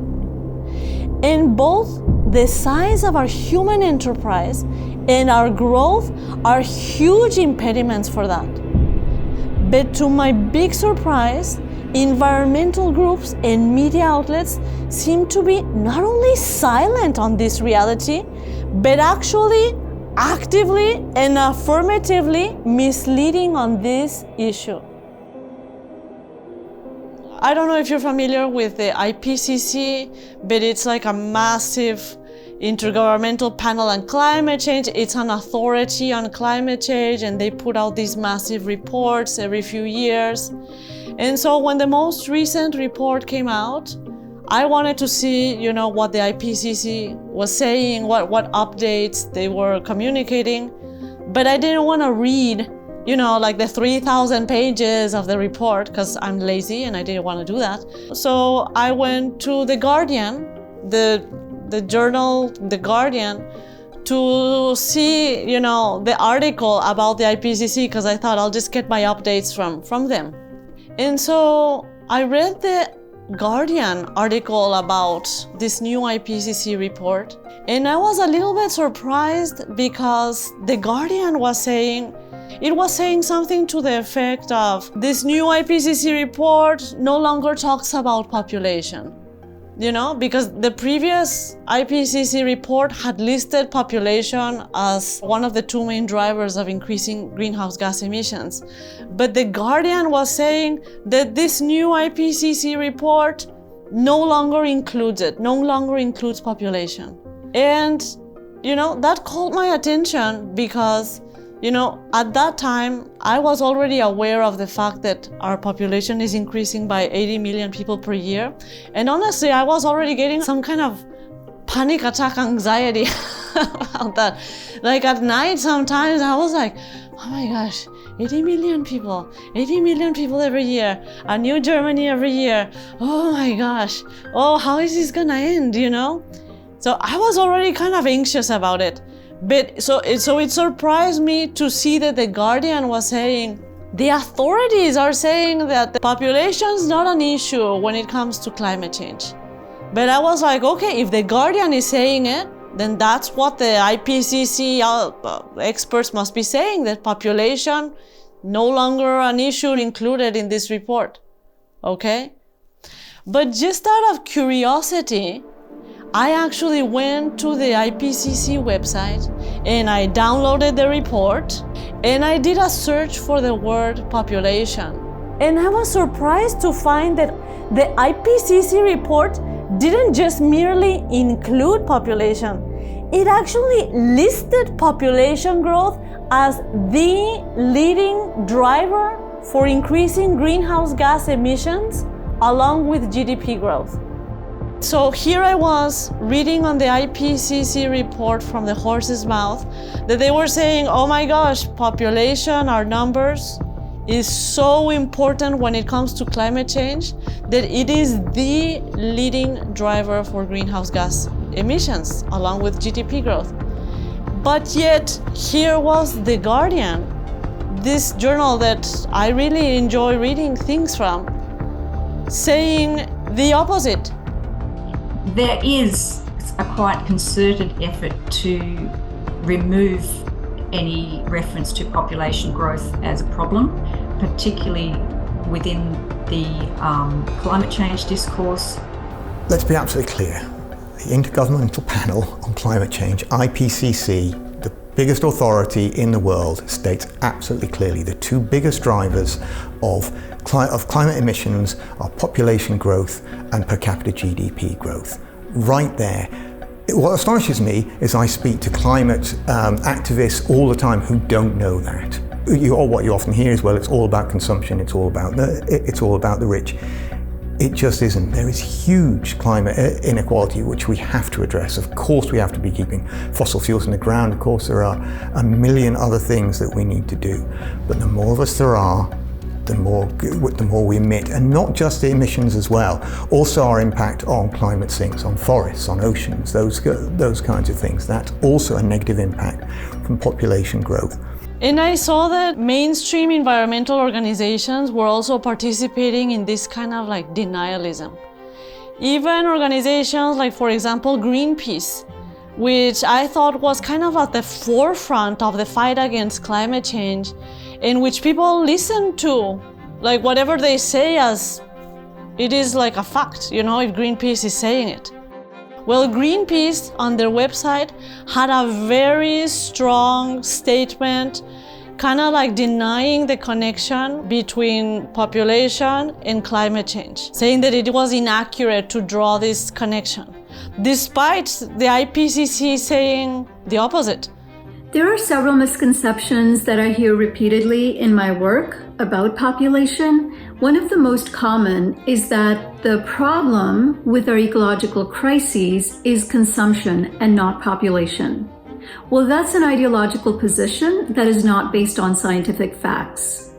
Though overconsumption among the wealthiest has contributed a lot more to our ecological crises, people at all levels of consumption are having an impact on the planet. And most people want to increase their standard of living, and in fact, the global middle class is the fastest growing population in the world. Top eminent scientists from the United Nations, the IPCC, the Royal Society have identified both population and consumption as the two main drivers of most of our ecological crises. Greenpeace had on their website to support their kind of like position about not caring about population, not campaigning about population. Population is not something that bothers or worries them or whatever. To support their position, they were citing a report that says that the richest 1% of humanity produce more emissions than the poorest 50%. And they were citing this example to show like, see, it's all about just inequality, it's all just the richest 1%, and this is why we don't talk about population. But when I went to read the actual report that they were citing and the data, the underlying data of that report, I saw that, yes, that report found that the richest 1% produce more emissions than the poorest 50%, but what Greenpeace, for some reason, chose to not highlight was the fact that the majority of emissions were not coming from either group. It was not coming from the 1% or from the poorest people on the planet. The majority of emissions, 78% of emissions, according to the report that they were citing themselves, the majority of emissions were coming from people in the middle, you know? Which goes to show how important our numbers are, how important our population is, how important the middle class is, how important it is with regards to emissions, the fact that our middle class is growing, you know? I think it's really central when we think about tackling the climate crisis to think about justice and inequity. And many people, I hope, will be familiar with the idea that the top 1% of people by income on the planet produce more emissions than the bottom 50%. It's hard to picture a greater condemnation of the system that we find ourselves in where that's the case. But we also need to think in a different way as well. The top 1%, according to studies recently, produce around about a sixth of all emissions. That's horrifying, but if we wiped out all the emissions from the top 1%, we would still be leaving ourselves with 85% of the problem to solve. And the other thing which is critically important is that people currently who are poor, people currently who are contributing almost nothing to climate change, have an absolute and fundamental right to consume more in terms of having meeting their rights to food, to shelter, to energy, to infrastructure, to lead a decent life. When people do that, that increases their emissions. To just say all we need to do is address the high consumptive behavior and leave everyone else alone in the climate change debate is basically saying, as long as the people who have contributed least to the climate change issue continue to remain at that standard of living, continue to remain poor, and not strive for a higher standard of living, not strive for a good life, that's where the debate really ends. Because that's what we're demanding if we're saying it's a dichotomous issue. It really is disturbing to me that they are so aggressively standing in the path of betterment for people in poor countries and claiming to be the defenders of those same people. Never in human history have we asked so much of our environment, our infrastructure, and our society to accommodate such large increases in our population over such a short period of time. Just as one example, at the pace we're currently growing our population, we need to be building 63,000 new classrooms every single week, repeatedly, week after week, if we want every child to have access to education. Funding, building, and staffing 63,000 new classrooms every single week, over and over.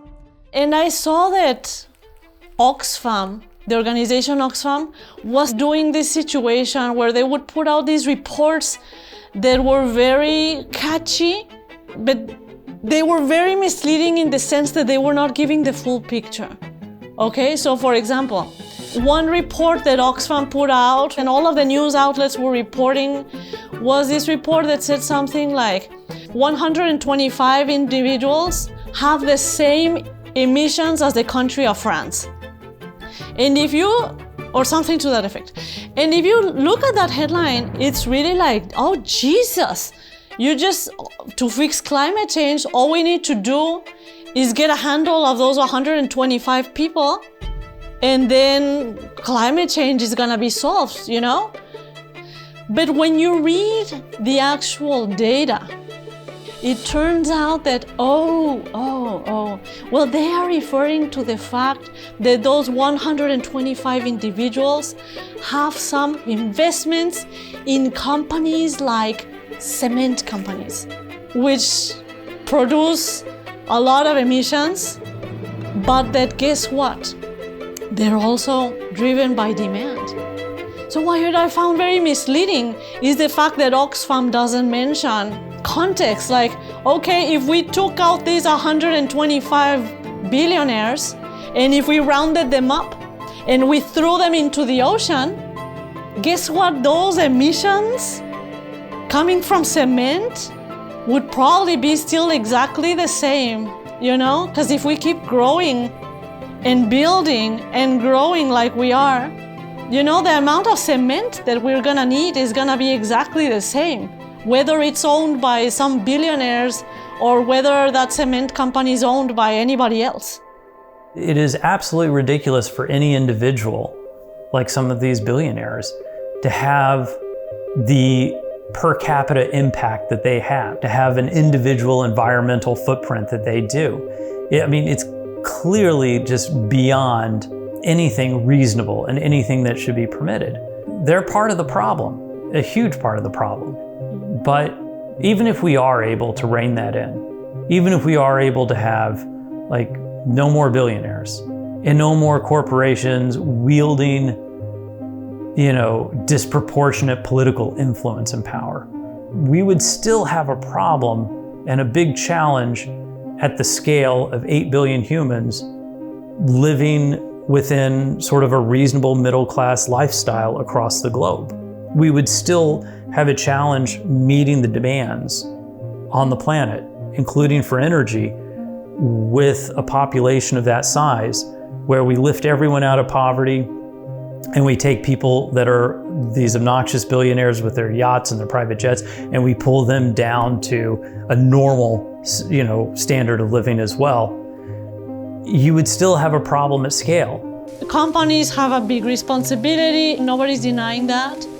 But let's not create delusional ideas that spin the reality, that create this impression of a situation that's different than what the reality is, you know? This is climate change, this is something serious. We don't need to be spinning reality. We need to be confronting the reality in order to solve it. But yet, what I saw is that like peddling, pushing these kind of like delusional ideas was exactly what some of these journalists and organizations seem to be doing. So there's a journalist who writes for The Guardian by the name of George Monbiot. So my name is George Monbiot. I'm an environmental journalist and activist. I studied zoology for my degree and then got myself a job at the BBC making investigative environmental programs.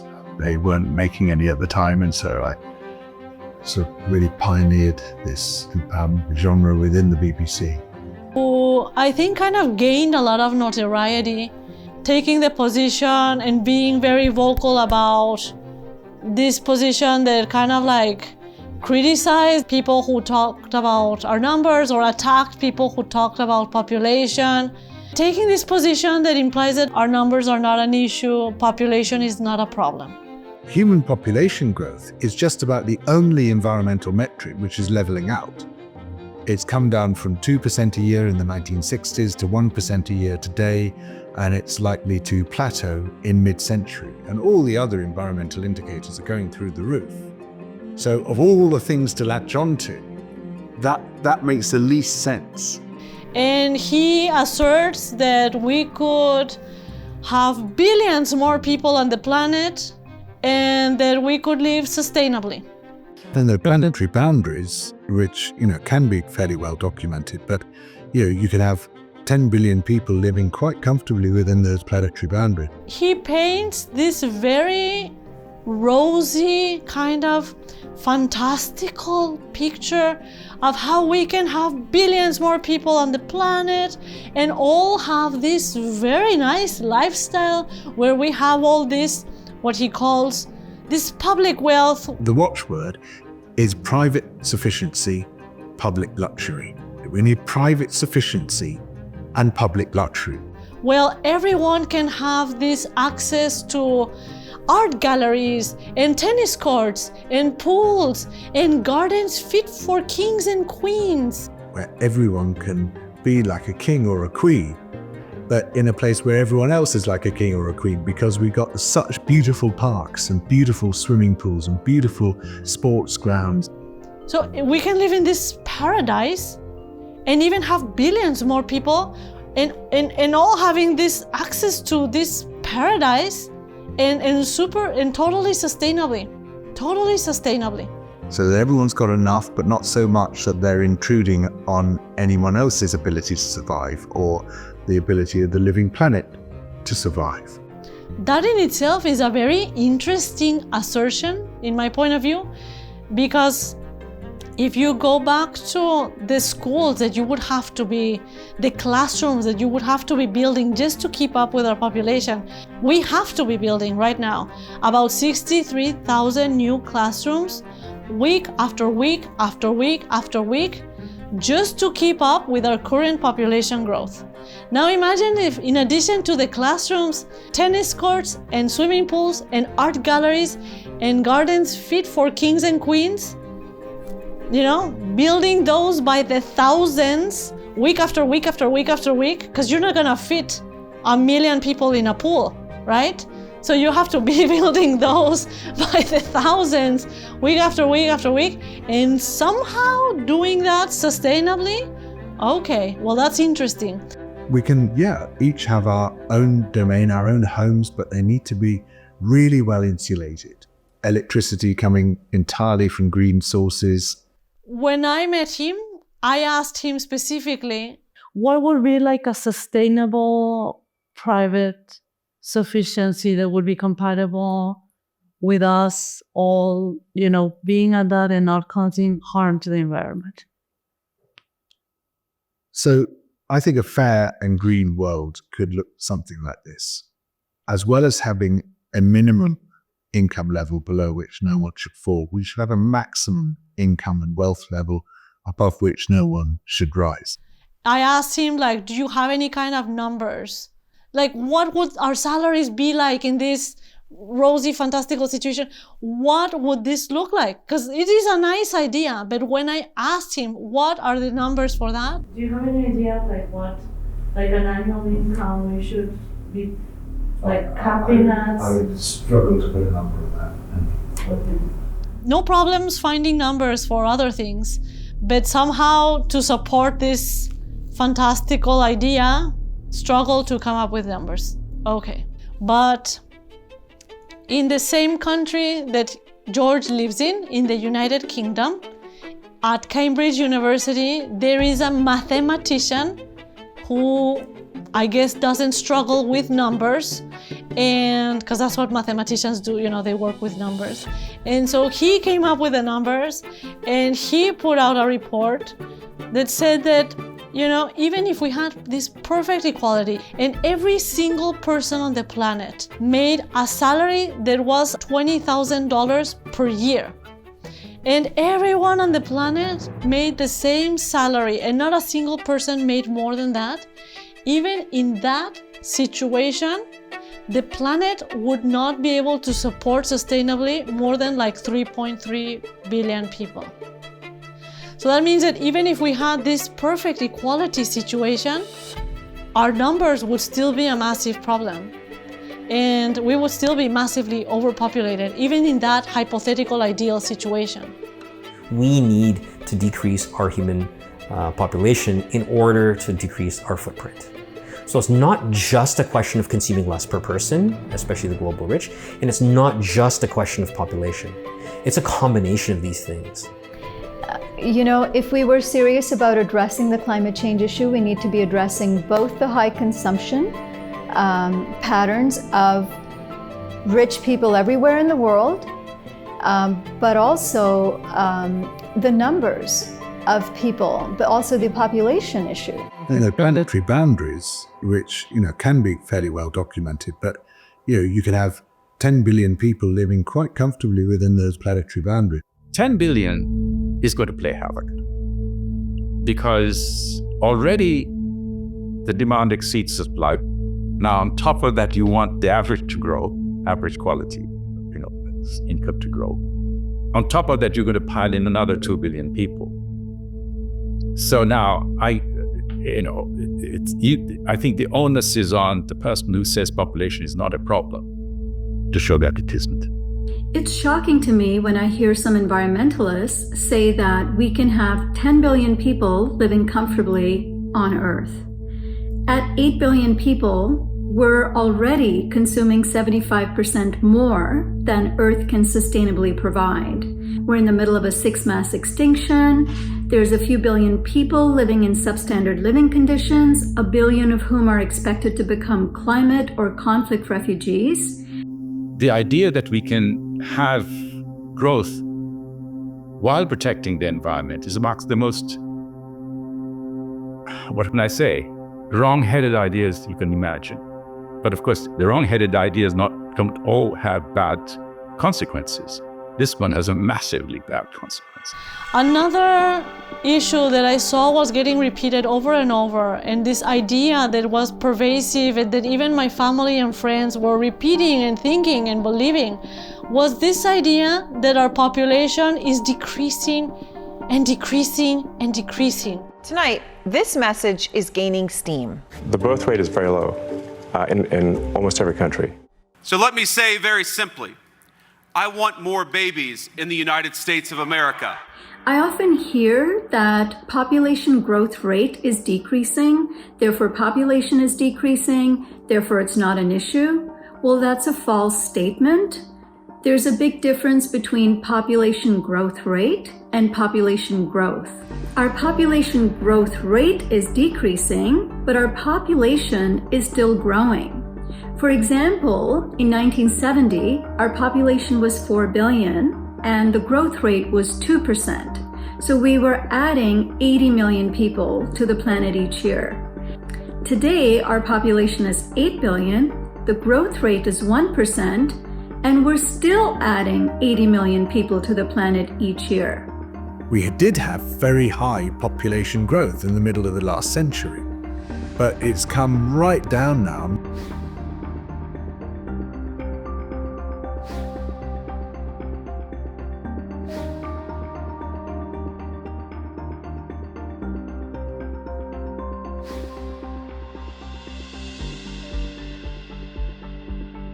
But I'd say that the biggest misconception I found was this idea that population is not a problem in rich countries. People, when they think about the concept of overpopulation, they get fixated on population rates, population growth rates. They may think about examples like the country of Japan that has a shrinking population growth rate, and so they'll say, aha, that's not an example of an overpopulated country. But growth rates really don't have to do with whether or not a country is overpopulated or not, because a country could be growing, a country could be stable and not growing or shrinking, or a country could even, like for example Japan, be shrinking and still be overpopulated. It really depends in my mind on whether or not their country is using resources and producing waste in a way that is sustainable over the long term. All countries are pretty much overpopulated, okay? That includes countries that don't think that they're overpopulated. And it's not right for people to point at developing countries and say that you guys are kind of overpopulated and be in this kind of snobby kind of attitude in a developed country. That often is kind of a racist attitude as well. The entire world is vastly overpopulated. The city of Toronto, where I live, has the greater Toronto area, has 7 or 8 million people in it. So we're having this tremendous global impact. When I was a kid, you couldn't go to a shop and get an avocado. I didn't even know what an avocado was.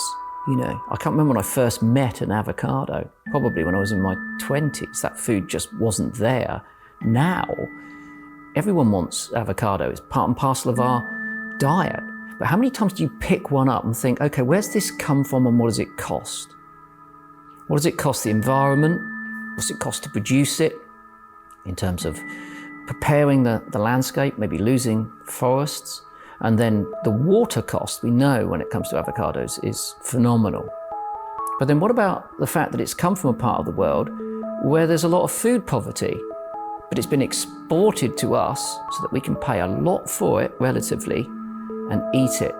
The relationship that the global north or the richer countries have with the more poor and middle income countries is that we generally exploit those countries for resources, right? Because we exploit them for resources, and then they take on a lot of the damage from environmental degradation and other things that we do. Countries from the global north, for example, import a lot of food that is grown in developing countries. But the problem is that people in those developing countries themselves don't have access to those foods. So the global poor generally eats very simple kind of staple foods, a lot of like just rice or very simple starches, but they don't have access to enough fruits and vegetables. But those countries may be growing a lot of fruits and vegetables and exporting them to developed countries. So I'll give you an example. So for example, I am, from Guadalajara in Jalisco, in Mexico. And Jalisco produces a lot of avocados, okay? But the state next to my state, which is called Michoacán, they produce even more avocados, okay? And the amount of water that is being used to produce avocados that get exported to these rich countries is so big that avocado growing regions are even having like more earthquakes, all these tiny little earthquakes, because they're draining all this underground water. It's a ridiculous amount of water that's being used.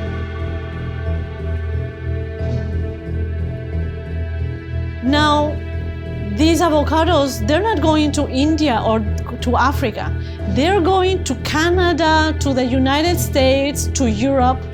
And I mentioned avocados, but I could mention a million other examples. Even berries. Berries is another thing that we're growing a lot of in Mexico and using our limited, fertilizers and soils and waters to produce all these berries to get sent to the rich countries.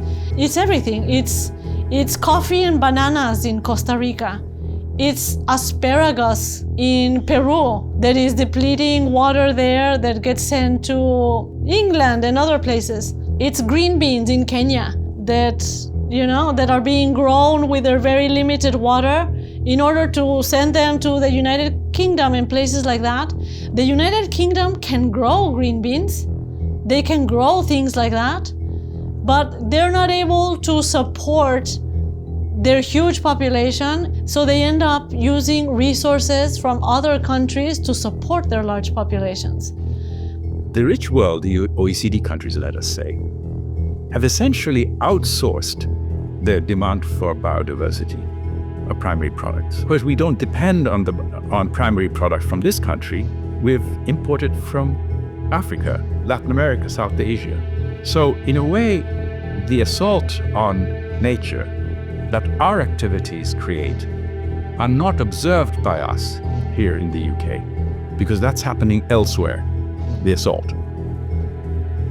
What's happening in Canada and the US, in many cases, our cities are usually based in areas that initially had really good soil. That's where our original cities were established. And as our big cities continue to expand and as we grow our populations, like we're doing in the Toronto area, we are paving over much of our farmland. There are also places around here where we grew fruits and all these different amazing foods that are getting paved over and turning into subdivisions. That means we grow less of our own fruit and become even more dependent on those from developing countries, further exacerbating the extraction from poor countries and further marginalizing the poor in those countries. So our expansion, this is one way in which our expansion has negative consequences for the global poor. But despite my hero, Leonardo DiCaprio, being so outspoken on the climate and being so pioneering in all of that, I've never once heard him utter a word about, our numbers, our population, the challenges with that, the importance of scaling our population down, having fewer children. But of course, why would he? Why would Leonardo DiCaprio talk about population when there is such a top to bottom denialism that's so strong and so deep-rooted and so widespread? Why would Leonardo DiCaprio know any better? How would he know any better? You know what I mean? When you have this top to bottom denialism, I understand that. I understand that now.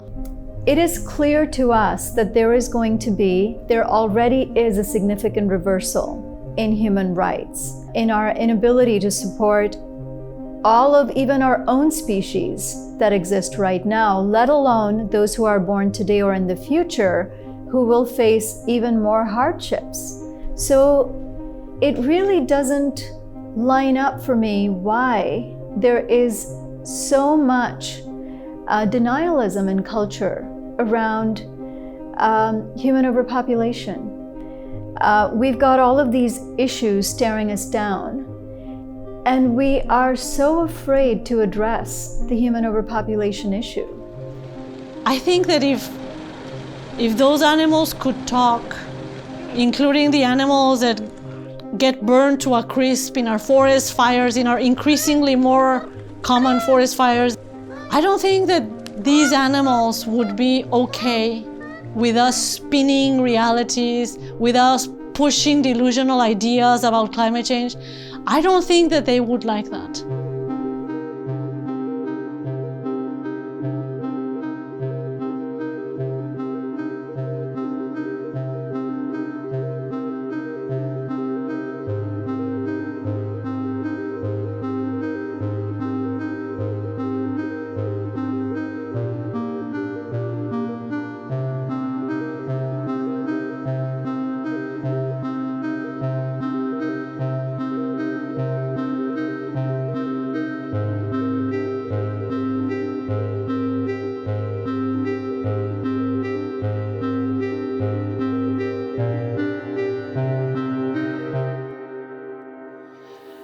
I grew up in Southampton, which was the city that the Titanic sailed from in 1912 before it unfortunately hit an iceberg in the North Atlantic and sank with terrible loss of life.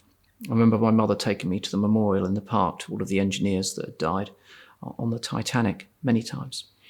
And there's a famous poem written by an English author called Thomas Hardy, and it's called The Convergence of the Twain. The idea behind the poem is that the iceberg had been forming for probably hundreds of thousands of years. And all the time, humans were developing their technologies. They'd gone through the age of sail, got to the age of steam, and then they were building the Titanic. And at that point, the iceberg was breaking off of the ice shelf and started to drift in the sea.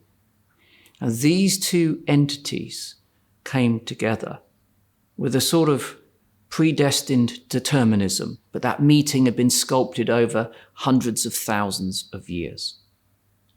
And I think there's a clear parallel between that convergence and our convergence. And I think there are key points in our own evolution which have set us on a course for that potential impact, the impact that's going to see us maybe sink with the tragic loss of life as a species on Earth. We started farming. We settled. We started, therefore, owning pieces of land. We ended up owning countries, drawing lines in the sand and coming up with flags, saying, no, this is our space. You can't move here any longer, even if your crops fail. Then we get to the internal combustion engine and the Industrial Revolution, and we've got to produce more and more and more. And we've got to take that from some parts of the world, leaving them poor, to the rich parts of the world, making us rich. And we continue to develop those technologies to the point that they become damaging because we're filling the atmosphere full of carbon dioxide. We're growing our population so that we need to cut down all of the forest for agriculture. We're setting ourselves on a course. And in fact, the only difference is that we're building the very iceberg that we're likely to collide with and potentially sink. I think it's probably part and parcel of our species evolution that we went through all of those processes. But the key difference is that we are still at the helm. We could slow the ship. We could steer a different course. We don't have to plough into our own terrible iceberg and sink. And we've still got that choice. Just about. I think if we head hard to port, we might just avoid the impact.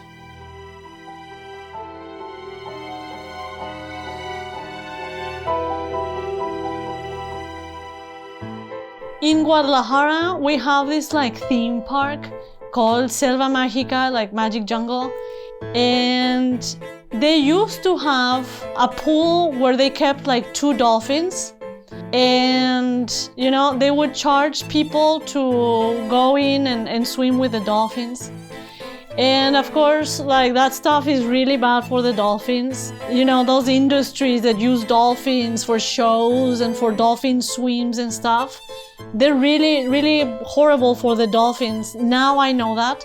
But when I was a little kid, I didn't know that that stuff was bad for the dolphins.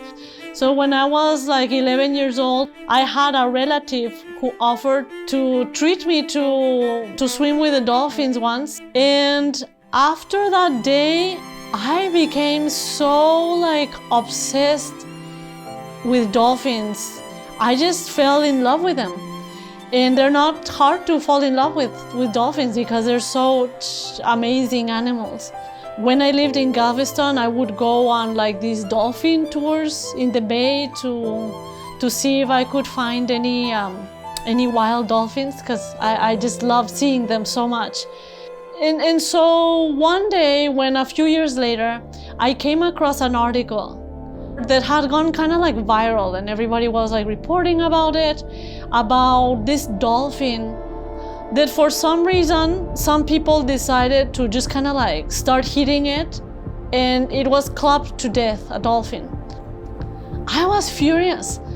My hands were shaking in the computer. Like, I was so angry. I was like, these assholes, like these freaking jerks, like, why would they do that?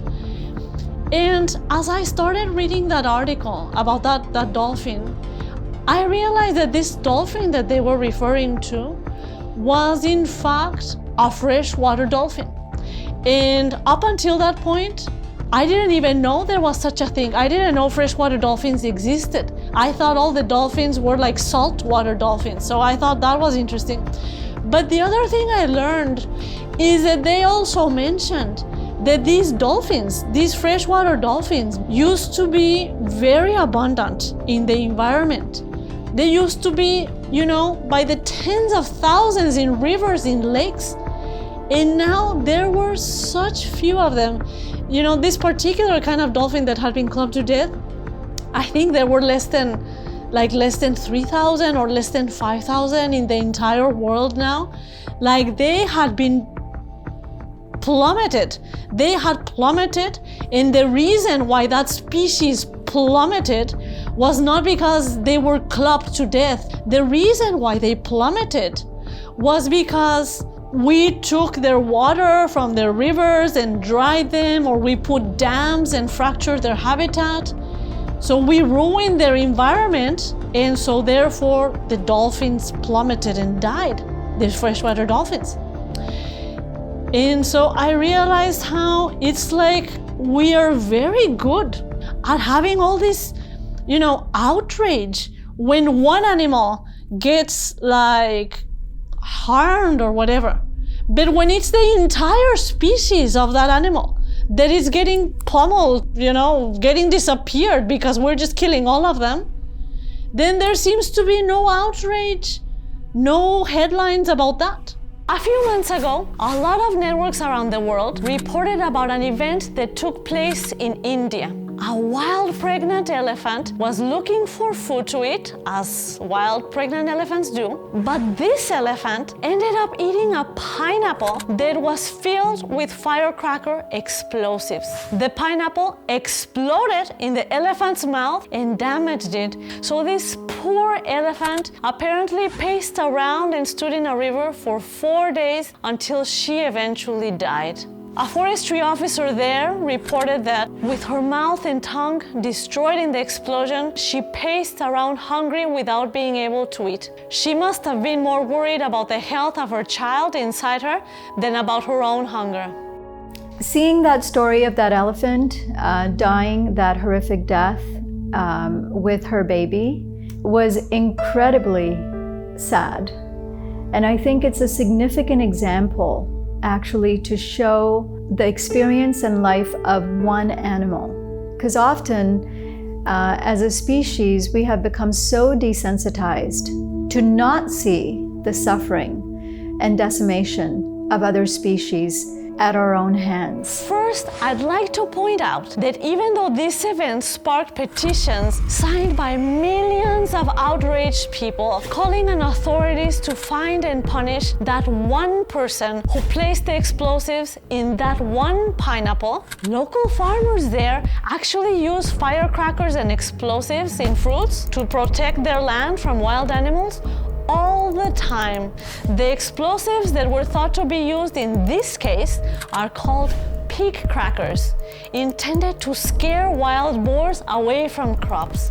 And I guess by scare, they mean explode in their mouths. You know, we may think that that was a standalone example of a really cruel thing that somebody did to a wild animal. We may think that, you know, I would never engage in something as cruel as that. But what a lot of people, even people in the animal protection movement, of which I'm a big part, may not realize that the reason we exist and the reason we have been able to push the boundaries of our carrying capacity has actually happened at the cost of the suffering, the killing, the slaughter, and the decimation of a lot of these incredible, beautiful sentient species. So these tragedies happen every day to all kinds of different animals, whether it's reported or not, and whether it causes outrage or not. And it's not just in India that wild animals pay the ultimate price for farmlands to be created and protected. It's everywhere. Here in the US, for example, millions of wolves, coyotes, cougars, bears, mountain lions, otters, birds, and other wild animals are ruthlessly killed by trapping, shooting, or poisoning to protect agricultural areas. The real problem is we humans are simply using far too much land. So we encroach into habitats every day more and more, and then we resort to violence against the wild animals who we've displaced. So number one, what we have right now is not sustainable. But the idea that we can continue to grow somehow and also be kind, empathetic, loving human beings, they don't go together because our very existence actually has a large impact on all the other animals. The more of us there are, the more violence we incur on all other living beings, even if we are animal-loving people.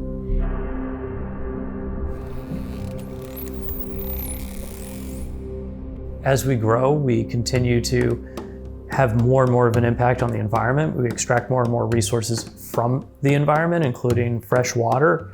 So we use more fresh water as we continue to grow. We put more dams and rivers. You know, we decimate and destroy their habitat, you know, and without it, they cannot survive. They're freshwater dolphins. So you take more fresh water away from their habitats, you have less of all the animals that depend on those ecosystems, those rivers, those lakes, those freshwater habitats.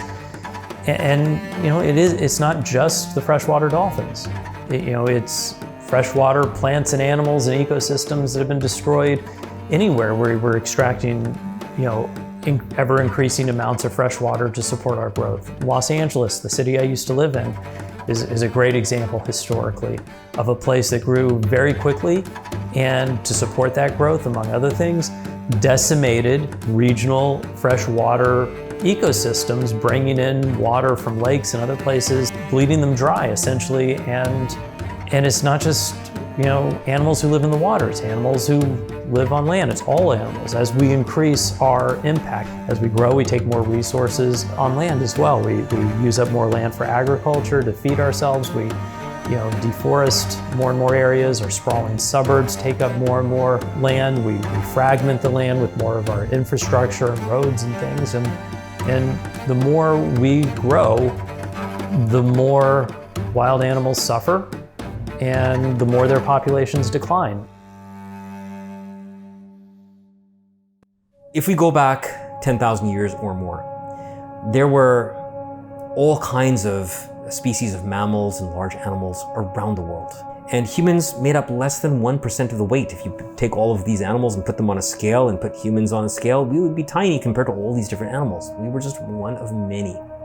Which brings us closer to modern history now. There are a few different data sets from different papers about this, but they show that if you take all mammals in the world, all mammals, including humans, humans would make about 1/3 of the total biomass of mammals on Earth.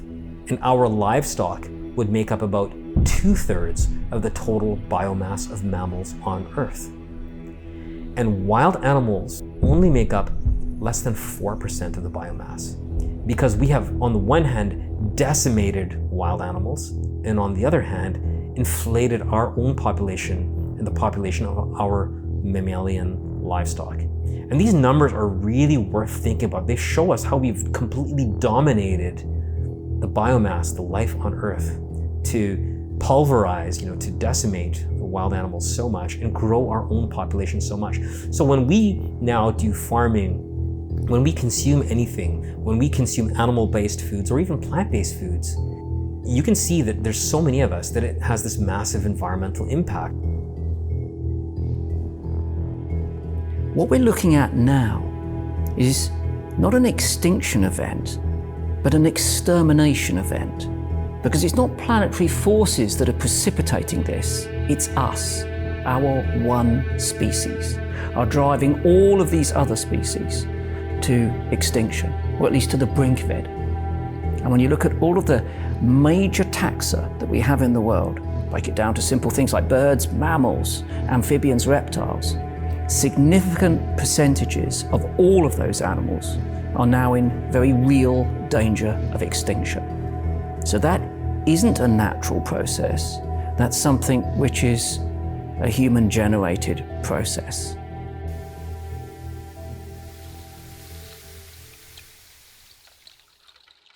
There are many elements of biodiversity that are really critical to human survival, and we talk about how biodiversity and ecosystems provide us with a life support system, and we call that the services or the ecosystem services that are provided to us. And an example is pollination. Many of our crops, many of the ones that are the most important really for our own health, are dependent on an animal pollinator like a bee to pollinate it. And so without these pollinators, we wouldn't have important components of our food supply. Apples, blueberries, strawberries, raspberries, squashes, tomatoes, chili peppers, I could go on and on and on, but all insect pollinated. Pollinators help to produce 75% of our different crop species. That's how important they are to our diet. We depend on animal pollinators to provide us with fruits and vegetables that are critical in giving us the micronutrients, the vitamins that we need to survive, like vitamins A, vitamin C, vitamin E. I mean, even things like coffee and chocolate are insect pollinated. Chocolate's pollinated by a tiny little midge, a little tiny fly. And most people would be upset if they didn't have coffee or chocolate, let alone all the other fruit and veg. Without all of the other incredible biodiverse ecosystems on which our existence depends, we don't stand a chance.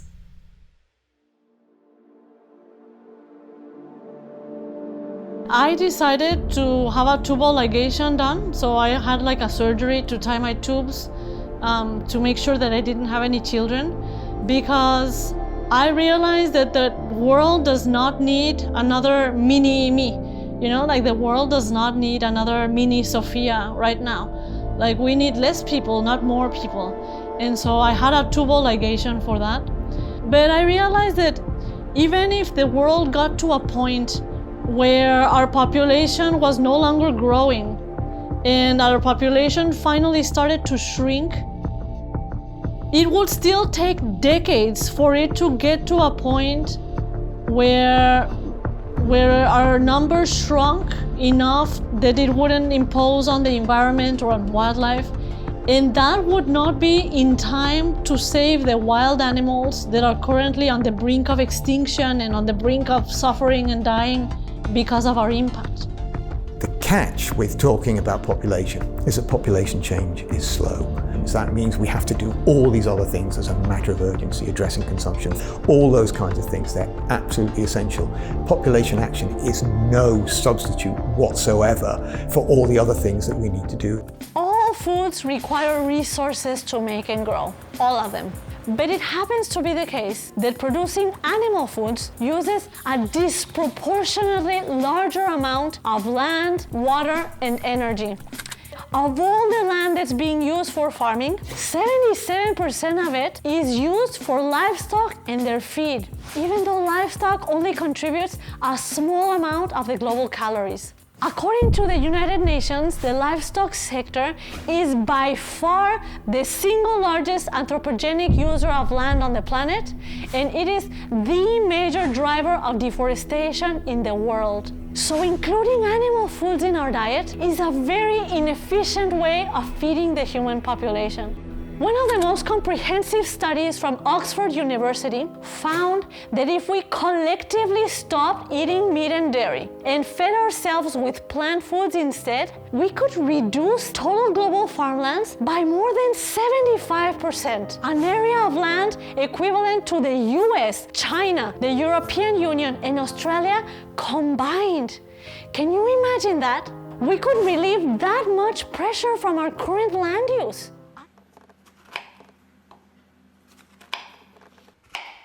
And given that I am such a big fan, I really am such a big fan of survival, I was pleasantly surprised to find out that I could actually reduce my risk of certain diseases and reduce my exposure to many environmental pollutants just by changing my diet. I think we all know that a plant-based diet is really good for the environment.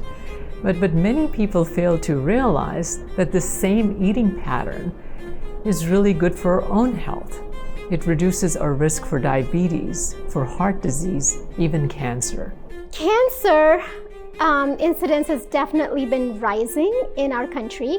However, it's not just the fact that it's rising that concerns me, which it does, but what really concerns me is that we are seeing it earlier and earlier in life. We're seeing the cancers of old age earlier in our patients. Colon cancer, for example, is now not just increasing, we're seeing it more and more in younger individuals in their 20s and 30s, whereas before, earlier in my medical career, mostly folks in their 50s, 60s, or 70s. And all cancers, not just colon cancer, are on the rise. So when we were in medical school, and I'm not that old, but a lot has changed since then. We kind of learned that 40s and 50s is when people start getting things like high blood pressure and diabetes. 50s and 60s is when they'll start getting like heart disease. 60s and 70s is when they'll start getting like cancers. 70s and 80s is when they may start getting dementia. But I'm seeing all of those things so much earlier now. We're seeing cancer in people in their 30s and 40s. We're seeing breast cancer and colorectal cancer in patients who are only in their 30s. And that is concerning me. And I know it has a lot to do with the pollutants and the environment. Living in the 21st century, we're just constantly exposed to chemicals, to industrial waste, things like dioxins, mercury, heavy metals, microplastics. These are just part of the environment in the 21st century. They're in our soil, they're in the air, they're in the water. So when we talk about bioaccumulation, that means that if I'm a human and I'm eating these plant life for my whole life, some of these increased pollutants are going to build up in my body. The same thing happens for animals. As animals are grazing or eating things from the environment, they're building up toxins as well. That includes also consuming water, or if they're fish, they're always swimming through this water and ingesting things that grow in the water, and they're accumulating these toxins. Now, if humans are then consuming animals, you are getting a much larger dose of these pollutants compared to eating lower on the food chain compared to eating plant-based foods. So when you're eating plant foods, yes, some of the stuff gets into the plant foods, but when you're eating lower on the food chain, there's only so much that you're exposed to. But when an animal who's eating, let's say, for example, it is an herbivore, it is someone who eats primarily plants, but over the course of lifetime, he would have eaten so much food, so much plant foods, that all those toxins, all those chemicals, all those industrial waste products are now accumulating in their tissues. So lower on the food chain that you're eating, you're exposed to much less chemicals, much less industrial waste, much less mercury and pesticides. But when you're eating an animal-centric diet, you're getting all these industrial waste and chemicals, and they're in concentrated form because they lodge into the tissues of these different animals. And now you're not just getting what you would in one meal, you're getting the equivalent of 10,000 meals that the animal had over their lifetimes. One of the most common industrial pollutants that we all get exposed to is dioxin. And dioxin is an agent that really raises our risk for cancer. And how do we get exposed to dioxin? We get it mostly through animal foods. World Health Organization actually recently said that greater than 90% of human exposure to dioxin is through food, mainly meat, dairy, fish, and shellfish. So to try to decrease our exposure to dioxin, the least we can do is to avoid the foods that we know are a good source of dioxin. As an internal medicine physician, I see patients from age 18 to right now, my oldest patient is 101. And when they ask me what the best diet is for their health, I always recommend a plant-based diet because of its health benefits. Because that is the diet that's been shown to increase your longevity. It's going to decrease their risk for heart disease, diabetes, cancer, obesity, autoimmune diseases, and all the stuff that we see with aging. It slows it down. So I definitely recommend plant-based diet to my patients of all ages. We're all beginning to think about how we can reduce our environmental impact. And as and when opportunities arise for us to do that, we need to take them. And those opportunities may not be available to everyone at the same time. They may have economic repercussions, they might just have practical repercussions. But if they arise and we can take them, then that should make us feel good. That should empower us to think, yeah, do you know what? I'm becoming part of a solution. I'm no longer so much a part of the problem. And one of the key things that we can do to have the greatest influence is to change what we eat.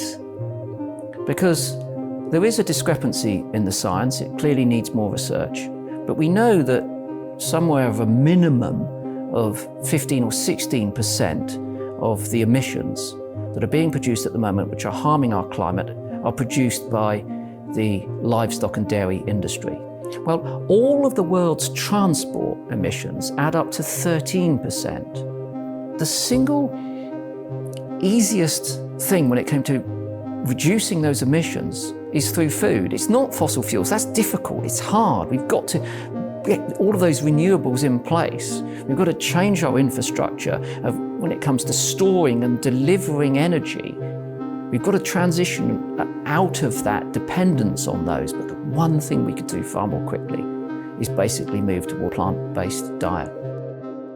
But remember, right now, even though there's an explosion of veganism, and veganism is getting more and more popular and more people are adopting the diet, the amount of animals consumed all over the world is getting larger and larger. So I realized it really is a situation where we need the two of the things hand in hand together to sort this out. Like, we need to slow our population growth and get that to start shrinking. And we also need to collectively change our consumption, and in particular, transition to plant-based diets. You know, those things need to go together because each one of them by itself is not sufficient. Is not sufficient to to help the environment and to save the wild animals and all of that.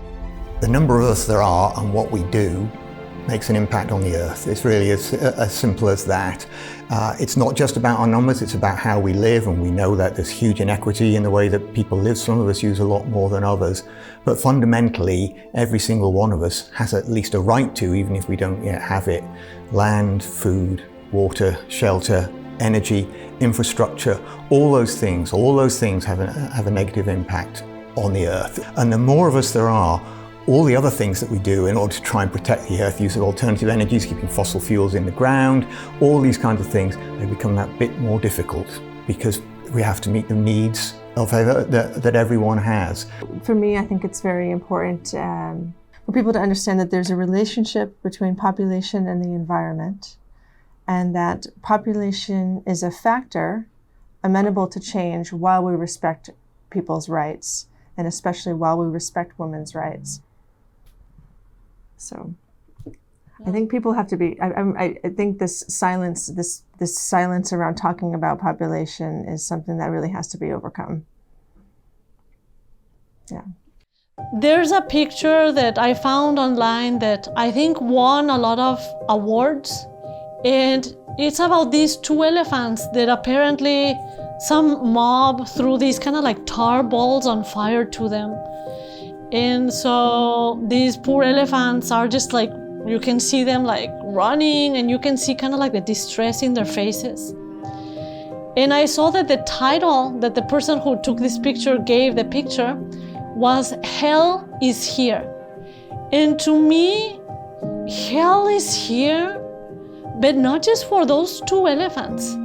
Like, hell is here for all the wild animals. When we humans have such a large footprint, and when our population is so large that even our toilet paper causes devastation on the environment, and even our vegetable oils cause devastation on the environment, whether it's that or the fact that the elephants getting run over by our trains because our web of train tracks and roads just increases every day and is deadly for wild animals. When every single thing we do causes such a harm for wild animals on the planet, and in particular, when we're so in denial of it, when we're so in denial about the impact and the deadliness of our numbers, and we refuse to even say and acknowledge the fact that we are overpopulated. When you have even like the environmental journalist at The Guardian, you know, saying that, oh, we can feed 10 billion on the planet, no problem. When you have that, and when you have even, you know, Greenpeace, the organization that's supposed to be, in my mind, kind of like protecting wild animals, when you have them saying that we don't have a problem with our population, yeah, I think hell is very much here for all of the wild animals on the planet, because we're in denial about the deadliness of our numbers and how deadly our numbers are to them. At what point is it too much? At what point have we done enough damage that we come to realize that there are enough of us? Our planet is a finite planet, and there are ecological boundaries within which all species must live. We have bypassed so many of these boundaries. Overpopulation is a human rights issue, it's an ecological justice issue, it's an intergenerational justice issue. Not talking about overpopulation is not helping anybody, not even our own species. It's actually only making things worse for even our own species, if that's the only species you care about.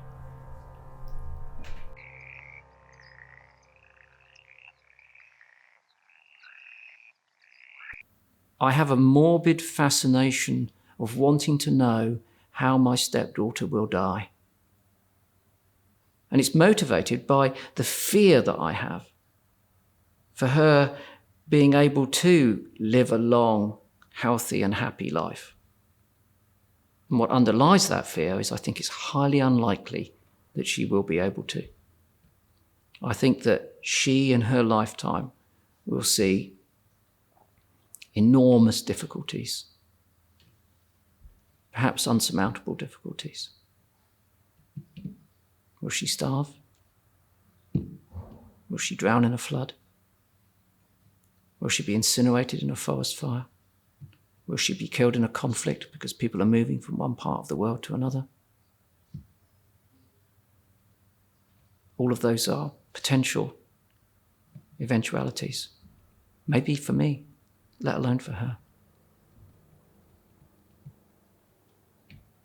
It's just immensely sad that people, worry about their children and the future world that they're going to live in, given all the environmental problems that we're facing. You just look at everything. I don't think it's sad, but I don't think it's an irrational fear. If you look at what we're actually facing down from, depletion of our aquifers and the fresh water resources that we require to the topsoil that we need for agriculture to feed ourselves. I don't think it's an irrational fear, but hopefully that fear doesn't paralyze us. Hopefully it spurs us into focused and real action. And there's a lot of issues to address, in those actions that hopefully we're motivated to take. But I don't see how we're going to be able to pull it off if we ignore, our unsustainable population. I have been practicing psychiatry for about a little bit over a decade now. And I will tell you that from what I understand of human behavior, of our human brain, our motivations, our drives, the things that make us change our ways, the things that make us change our behavior and do things differently. We all have that survival impulse that is very driven in our core, that is very hardwired in our brain, that dictates a lot of what we do. In my mind, in my opinion, in my professional opinion, this whole situation with overpopulation would be solved very easily with just one thing, okay? With honesty. If only environmental organizations and politicians and all of these charities and bodies were honest with the public about the fact that we are overpopulated, and they were honest about the fact that that is something that does not favor survival and the preservation of the environment for other species and for ourselves. I truly believe that if they were honest with the public about the fact that we are overpopulated, people all over the world would decide to have fewer children. And many of them would decide to not have children or to adopt a child instead of having one of their own. And that would lead to us shrinking to a population that was more sustainable. But instead of honesty, what we get is environmental organizations saying that there's no problem with our population and we can keep growing and there's no problem with that and we could add billions more and still be sustainable. So obviously people, all over the world, they have no idea about this. And this is not something that enters their mind when they're planning their family. All we would need to solve this overpopulation problem, in my opinion, is not something coercive, not something that impinges on human rights, not something that costs billions and billions and billions of dollars.